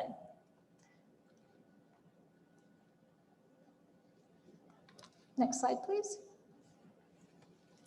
So priority 1 is appropriately assigned teachers access to curriculum aligned instructional materials and clean and safe functional school facilities. So the standard for this local indicator is that the district will annually measure their progress in meeting the Williams settlement requirements at all of their schools. And so for this indicator, our school district, San Marino Unified, has met this local indicator with 0 Williams complaints received in the 2021 school year. Therefore, the status of this indicator is being marked as met. We'll move on to priority 2. Priority 2 is implementation of state academic standards. And the standard for this local indicator is that the district will identify a locally selected measure or tool to track and summarize progress in implementing the California state academic standards. The tool that we selected in San Marino Unified to measure implementation was a state board approved reflection tool. And for the following content areas. Of course, English language arts, CTE, ELD, health, math, physical science, next generation science standards, visual and performing arts, history, science, and world languages. For this indicator, implementation of academic state standards for all areas were marked at full implementation or full implementation and sustainability. As a result, the standard of this indicator is also being marked as being met. We're moving on to next slide, priority 3, parent engagement. The standard for this local indicator is that the district will annually reflect and measure progress made in parent and guardian and family engagement in the areas of building relationships, building partnerships with parents and guardians, and seeking input for decision-making. For this indicator, progress was determined through opportunities listed below, a self-reflection parent-guardian and California school survey. The survey reported perceptions of full implementation and sustainability in the district's progress in building parent-guardian relationships, partnerships, as well as opportunities for input in decision-making. Next slide. The 2021 California Schools Parent Survey that was administered this past year also showed favorable results for San Marino Unified School District's efforts in encouraging active partnerships, seeking input in the decision-making process, and feeling welcomed at school. Similarly, my mouth is a little dry, California School Staff Survey indicated favorable results in encouraging parent involvement, partnerships, and participation. So based off the parent survey and the staff survey, the status of this local indicator is also being marked as met. Priority 6 is school climate, and the standard for this local indicator is that the district will administer a local climate survey at least every other year that provides a valid measure of perceptions of school safety and connectedness. And that climate survey is our California School Survey, which is our California Healthy Kids Survey. And we don't administer it every other year, we administer it annually. For this standard, our district administered, as we said, the Cal School Survey, and the results are shown here below. Parent and staff data shows favorable perceptions of school safety, student connectedness. Student survey data shows us that although more than half of our students indicated favorable perceptions of school safety and connectedness, there's still work that we need to do to focus on ways to increase and improve our students' perceptions in these areas. We want those percentages to be equivalent to our staff and parent perceptions as well. The status of this indicator is also being marked as met. And then lastly, priority 7, this is access to a broad course of study. And the standard for this local indicator is that the districts must annually measure progress in the extent to which all students have access to a broad course of study as specified in Ed Code. For this standard, the 2021 school year, 100% of San Marino Unified School students had full access to a broad course of study as identified in California Ed Code. All students, including student groups such as English learners, socioeconomically disadvantaged students, homeless and foster youth, students with disabilities, etc., continue to also have access to a broad course of study across all subject areas. As a result, the status of this indicator is also being marked as met. With that said, our next steps are listed on this last slide. We will upload the local indicator data to the fall 2021 dashboard, which is anticipated to be launched to the public in November of 2021. We'll analyze the dashboard data to identify areas of strength and areas of needed growth across all local priority areas, as well as state priority areas once the dashboard is released. We're going to continue to support school sites in using this data to drive instruction, promote positive school climate, and increase parent, guardian, and family engagement and participation. We're going to use the dashboard data to update LCAP goals and actions, collection and reflection on locally available information relevant to progress regarding local priorities will also support our district efforts in dashboard reporting, local planning and improvement efforts, strategic planning, and ultimately contribute to the development of our 21-24 LCAP. And the next slide. This concludes the update of our LCFF local indicators, and I am happy to answer any questions that you may have.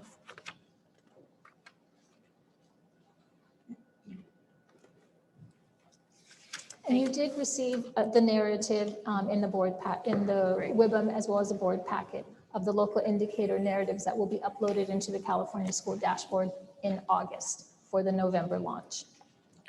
Thank you so much for your work on this, Dr. Richter. It's excellent. You're Thank you. welcome. And now we move to 12, communication from the audience regarding matters on the action agenda are to be made at this time. Dr. Choi. Thank you, President Ryan. We'll go ahead and pause for 1 minute to take requests to speak on matters in the action items part of the agenda. If you would like to make a request to speak, please press the raise hand icon, dial *9, or submit a public comment card.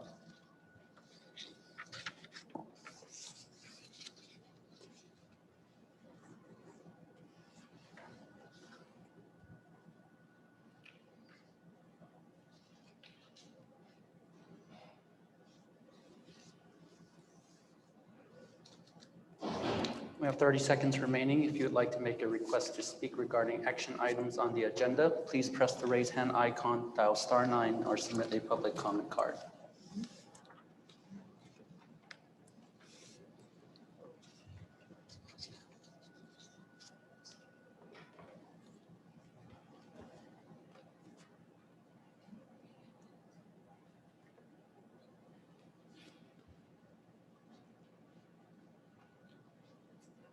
President Ryan, we have no requests. Thank you, Dr. Choi. 13A, certification of signatures. Dr. Linda Delatorre, this is an action item. Thank you, President Ryan. Thank you, President Ryan. Members of the Board of Education, Superintendent Wilson, and executive team. This evening, we have before you a certification of signatures for the 21-22 school year. This is just a procedural item, and we are seeking the board's approval. May I have a motion? Are there any changes to any previous certification of signatures? Yes, we are removing Dr. Wilson since he is our outgoing superintendent. He can no longer sign warrants for us. Sorry, Dr. Wilson. We will likely bring this back to get Mr. Kalaki's name on, but this will allow us to conduct business going forward until we can bring that back and then have Mr. Kalaki added to the list. I move to approve the certification of signatures. Thank you, Mrs. Chang.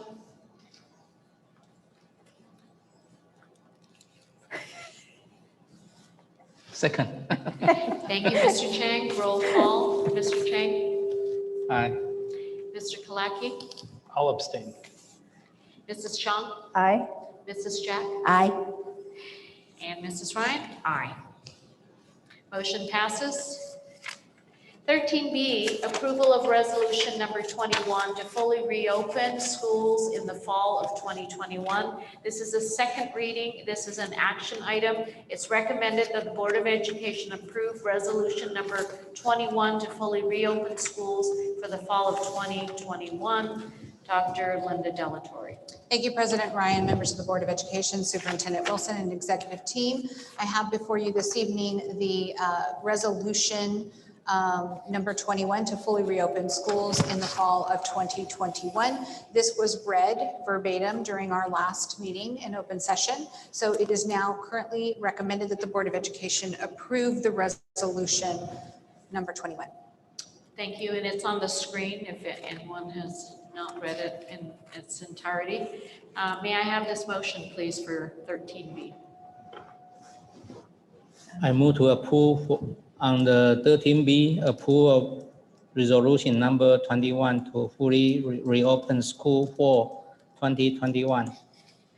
Thank you, Mr. Chang. May I have a second?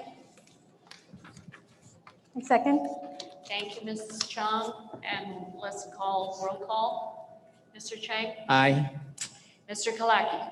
I abstain. Mrs. Chang? Aye. Mrs. Jack? Aye. Mrs. Ryan? Aye. The motion is approved for 13B, approval of resolution number 21 to fully reopen. 13C, approval of the 2021 to 22 local control accountability plan. This is an action item, and it's recommended that the Board of Education approve this local control accountability plan for 2021-22. May I say something? Sure.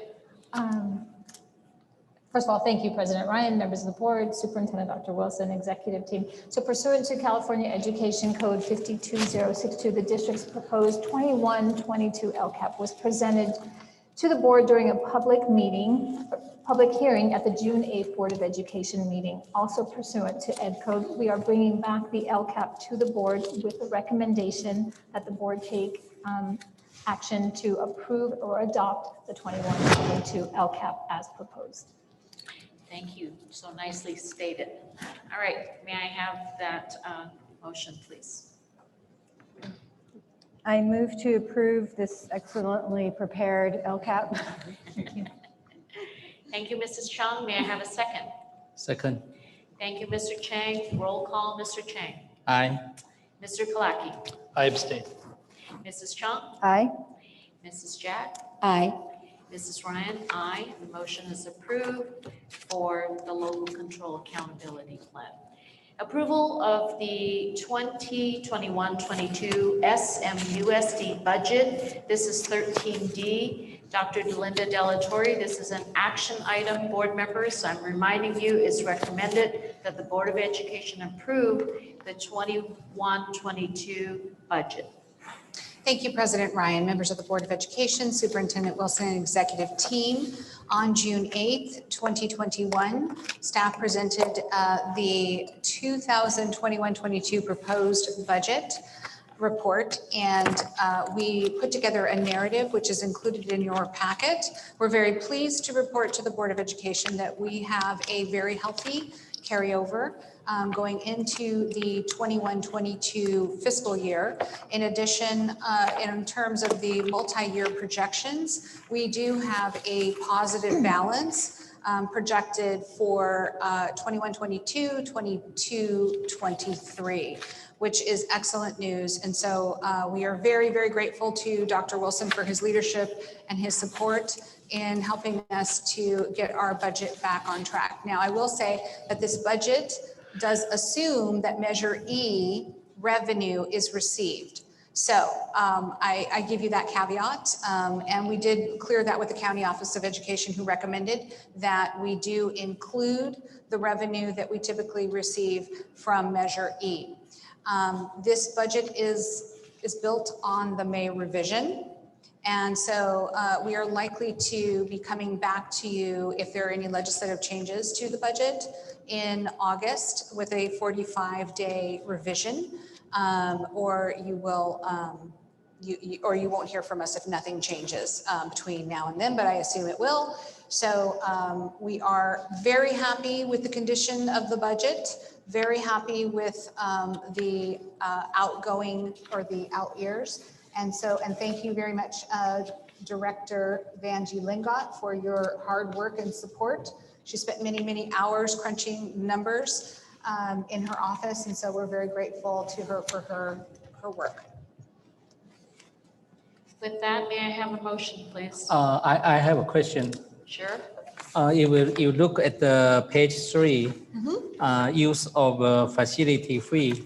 So is that we already negotiate all the agreement continuously, or the agreement we haven't set with, Well, Going forward for 21-22, we will be negotiating use of facility fees. The district plans to bring back a revised fee schedule to the board for its consideration. In addition to that, we are looking at the possibility of outsourcing our use of facilities to a third party called Facilitron, who would manage that for the district. And so we're going to be bringing more information back to you on that. so the new agreement, they may have a chance to increase Yes. the fee, Oh, right? yes. Yes, we're looking at that. We want to be more in line with what other districts are charging for their facilities. And so we will be bringing that information back to the board for your consideration and review. Before we make the motion, I just wanted to thank you, Dr. Delatorre, for all the work on this. This is a very comprehensive look at everything. I felt it necessary to kind of mention, though, that there are really different assumptions here than what we looked at 3 years ago even. I spent a lot of Tuesday nights going to board meetings. And I think it's important for us to recognize that we're making some really tough decisions now that we did not have to make a few years back. And they're painful, but they must be made. There's obviously so much concern in the community over whether or not we are spending our money wisely. And I think this demonstrates that we are being as wise and as conservative as possible. I wish we had unlimited amounts of money. We don't. And I also wanted to mention too, I heard some disturbing comments about people saying, well, all this money is coming from the state. All this money is coming from the federal government. And so I think I heard somebody claim a number of Los Angeles students are now getting $21,000 per student more. Yeah, maybe if you're LA Unified. We're not seeing those kinds of numbers. Do you have off the top of your head even anything to even say per student? You know, there are different pots of money that are coming from either the federal or the state government. They're one-time monies, and they are to be used in very specific ways. As an example, in looking at the ESSER 3 monies, those monies are to be used to improve the air quality in the classrooms and to upgrade our technology infrastructure. And as the board will recall, those of you who are veteran board members, Dr. Choi did a presentation recently on upgrading our switches and our technology infrastructure. And so we are already starting to use those monies that are coming in that are one time for those types of expenditures. The in-person grant monies that we received, again, that's one-time money. We get far less than neighboring school districts simply because our unduplicated count number is so low. And so we are using that money for very specific purposes. There's $177,000 that we will need to spend on paraprofessionals in the upcoming year. So we plan to use that money to rehire some of the paraprofessionals that we needed to lay off. Keeping in mind, again, that these are one-time monies, they're not ongoing revenues that we will continue to receive in the out years. So it is never wise to spend one-time money on things that eat and breathe because those are long-term expenditures. And so school services will tell you that. One-time money should be spent for one-time expenditures. So there are times when you're going to use it on personnel. The aides are a good example of that. But we will tell them, very upfront that this is, a 1 year, a temporary assignment. And this is why, because the funding will expire. We're also going to be using some of that money for learning loss mitigation. We are going to be looking at investing in some kind of an assessment tool. Dr. Richter is working with a committee of educators to determine what is the best product to assess learning loss amongst our student population. If there is learning loss, and we do believe that there is, and how are we going to address that? We're going to have intervention, targeted programs that will help reduce and or eliminate or address any learning loss that has taken place. And so the one-time monies that are coming in have strings. We have to be accountable for that. We have to present to the board our plan for using that money. We've already done that in some cases with the HVAC and the technology infrastructure upgrades and those things. So it is not the end all be all. It's not going to save us. Does it help? Absolutely, it helps, but it helps on a temporary basis. I think also, The other thing I would just add, and I know these numbers have been updated since, but back in April, roughly, EdSource put out a table most of us saw, where LA Unified students on average are getting $11,133 per student when you consider all those sources at that time. San Marino students were getting $1,663, meaning we got about 15% per student of what LA Unified students got. And I imagine those percentages are relatively the same. and I imagine that will really impact our ability to affect our salaries too, right? Because it's not like we're looking at this permanent increase. When I was looking at some of the out years, I was concerned about some of the numbers I was seeing with having additional costs to put upon us, and then the LCFF not necessarily growing commensurate with that. And so we really have to be conservative in what we're spending. And I also want to say thank you for putting efforts into raising our reserve, because I think one of the things that we heard very loud and clear when we lost Measure E was, why did you not have a backup plan? And I think this is an attempt to rectify that.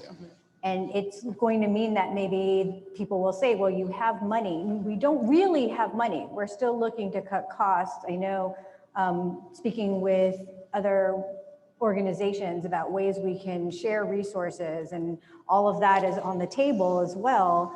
But ultimately, making sure that we are responsible in planning for a rainy day is something I really appreciate about this budget as well. It's like the specter of Corey Barbary living on. I can like hear him in my head, kind of saying these things over the years. So I just wanted to say thank you for those efforts as we ask the community to invest in our schools. We want to be sure that the community realizes we are not wasting it, and we're not wasting it on just anyone. We're wasting it on our kids and our community, and that can't be overstated enough. And it can't be overstated enough that it cannot be overstated enough that all new sources of funds in the state of California will be proportional to what your supplementary and concentration grant monies are. And so no matter what the distribution is, you can always count on the fact that San Marino is going to get a very, very small piece of the pie. And what's interesting about that is I'm seeing that as a statewide, countrywide trend. Even in New Jersey, which always had like the most amount of spending per dollars, they've even gone to a weighted ADA per pupil, and they're hitting the same kinds of problems we're hitting, where you're not necessarily getting the same kind of money in different communities like you used to. And so what Dr. Pike has told Linda and I from USC, and he's one of the authors of the LCFF, a very progressive man, but he, his conclusion after hearing our budget presentation was, you guys can't make it on this. And he, his comment is, you have to raise the base. And I know when I was lobbying in Sacramento for Arcadia, I'd always go up there. That was always our message to the legislature, was you have to raise the base. And I think, again, there needs to be another effort from a lobbying standpoint, putting pressure on the legislature to do that. Yeah, there's a lot of people in the community ask, what can we say to the to our elected officials? Fully fund education. If they fully fund education at the levels they're supposed to, we would have a lot more money across the board. So thank you for this work. Thank you. All right, thank you. One more Linda, question. Go ahead, one more question. For the lunch we distribute at the high school and the middle school, how we utilize the fund? Is that by reimbursement or what? So we are, okay, so first of all, this year, we have not been able to fully fund food services independent from the school district, because typically they're a self-supporting entity, and they generate revenue that pays for their salaries and their benefits and their consumables. And in this case, we were told by the state that we had to provide free lunches. And so what our director, Carol Thompson, did is she applied to be able to serve not only lunch, but breakfast, so that we could generate reimbursement, not just for the lunch, but for breakfast. And she was very creative in how she shared with me what she was going to do, which was she's going to serve the breakfast. It's grab and go, right? So she would serve the breakfast for the next day at the same time she's serving the lunch. So it was very efficient in terms of how she used her staff. Her staff wasn't there in the morning and then again at lunch. They came, they prepared both meals, and she distributed them at the same time.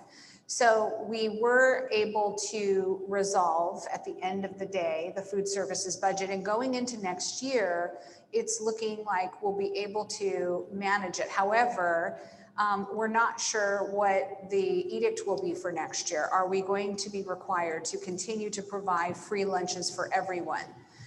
So that still is a question for us. And no matter what we do, we're gonna figure it out. At the beginning of the year, you may recall, we had to come to the board and say we need to transfer $485,000 out of the general fund to support food services. And that was an expense that we did not predict. The state just said, you're gonna serve free lunches and you're not gonna collect any money from anyone. And so that was a big challenge for us, but Carol was creative and she figured out a way to resolve it. So we'll let the board know when we know what the plan for food services will be for next year, but that's still a question mark. Thank you. You're welcome. All right, if there are no more questions or discussion, may I have a motion for the approval of the budget? This is an action item. I move to approve the budget. Thank you, Mrs. Chang. Second. Thank you, Mr. Chang. Roll call, Mr. Chang. Aye. Mr. Kalaki. I abstain. Mrs. Chang. Aye. Mrs. Jack. Aye. Mrs. Ryan. Aye. The motion has passed. Next, 13E, approval of the fiscal stabilization plan. This is an action item, Dr. Linda Delatorre. It's recommended that the Board of Education approve the fiscal stabilization plan. Thank you, President Ryan, members of the Board of Education, Superintendent Wilson, and executive team. We are required by the County Office of Education, whenever we receive contingency funds, to provide a fiscal stabilization plan to the county along with our budget. In the event that Measure E should not pass on the 29th, we would need to demonstrate to the county that we are able to balance our budget by making commensurate reductions. And so we are bringing this fiscal stabilization plan before the Board of Education, as we have done in years past, for your consideration and approval.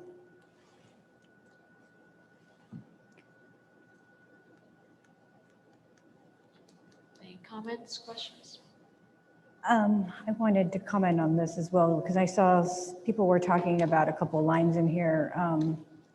Should Measure E fail, all positions funded with one-time pledges from the San Marino Schools Foundations and the PTAs will again be noticed. I think it's also important to note that this is what we've been doing for like 20-something years. Yeah. This is how San Marino has gotten to be what San Marino does in terms of high-quality education for our students. We're not trying to burden the community with something new to fund something that is a new program that we've never asked for before. And so this is simply a renewal of something we've done for decades now. And a lot of people ask the question, well, why do you have to do it? Because we just do. We just don't get it. Since Prop 13, we've just seen underfunding. And if we want to be able to have the kind of quality education to provide our students, this is what it takes. So I just want to dispel any concern that might be out there that we are somehow trying to overtax our community. This is not a new tax. This is simply a renewal of what we've always done, which is what attracted people to San Marino schools in the first place. So it's unfortunate that we need to do this stabilization plan, but hopefully we will not have to actually use it. So I move to approve the fiscal stabilization plan. Thank you, Mrs. Chang. Second. Thank you, Mr. Chang. Roll call, Mr. Chang. Aye. Mr. Kalaki. I abstain. Mrs. Chang. Aye. Mrs. Jack. Aye. Mrs. Ryan. Aye. The motion has passed. 1 abstain and 4 ayes. 13F, certification of the district's reserves for economic uncertainties, disclosure report 2021 to 22. This is an action item in accordance with Education Code Section 42127A 2B. It is recommended that the Board of Education certify the district's reserves for economic uncertainties, disclosure report. Dr. Linda Delatorre. Thank you, President Ryan, members of the Board of Education, Superintendent Wilson, and executive team. This is a procedural annual requirement of the County Office of Education that we disclose the reserve for economic uncertainties. We are required to have a 3% reserve for that purpose. We do have a 3% reserve budgeted, and so we just need your approval.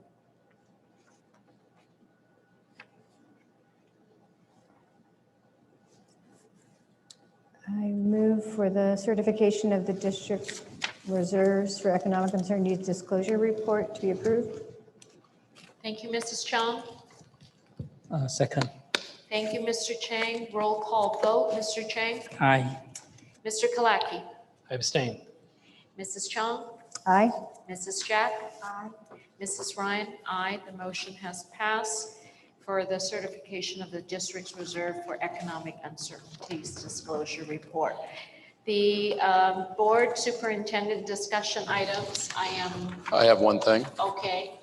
So I would recommend to the Board of Education, based on the fact that Mr. Barbary was Vice President of the Board of Education, that in your next regular meeting on August 10th, 2021, that you have engage in a reorganization of the Board of Education to fill the role of Vice President and or reorganize.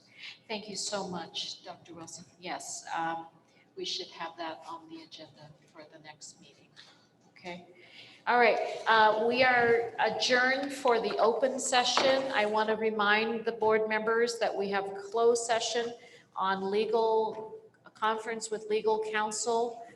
That's A, B, and C. It's in your package. Okay. Where is the location?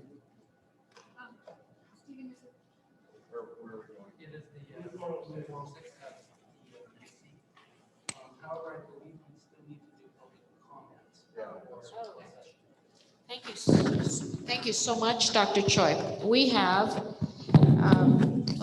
public comment for the opening of our closed session. Dr. Choi. Thank you. We're pausing for 1 minute to take requests to speak on matters in the closed session agenda. If you'd like to make a request, please press the raise hand icon, dial *9, or submit a public comment card.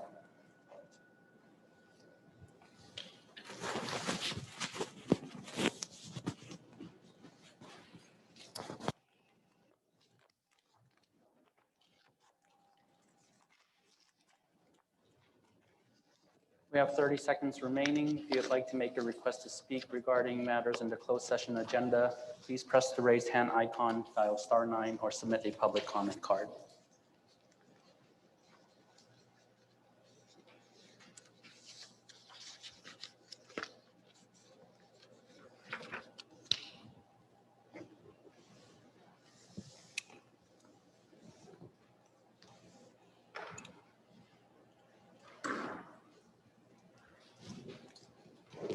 President Ryan, we have no requests.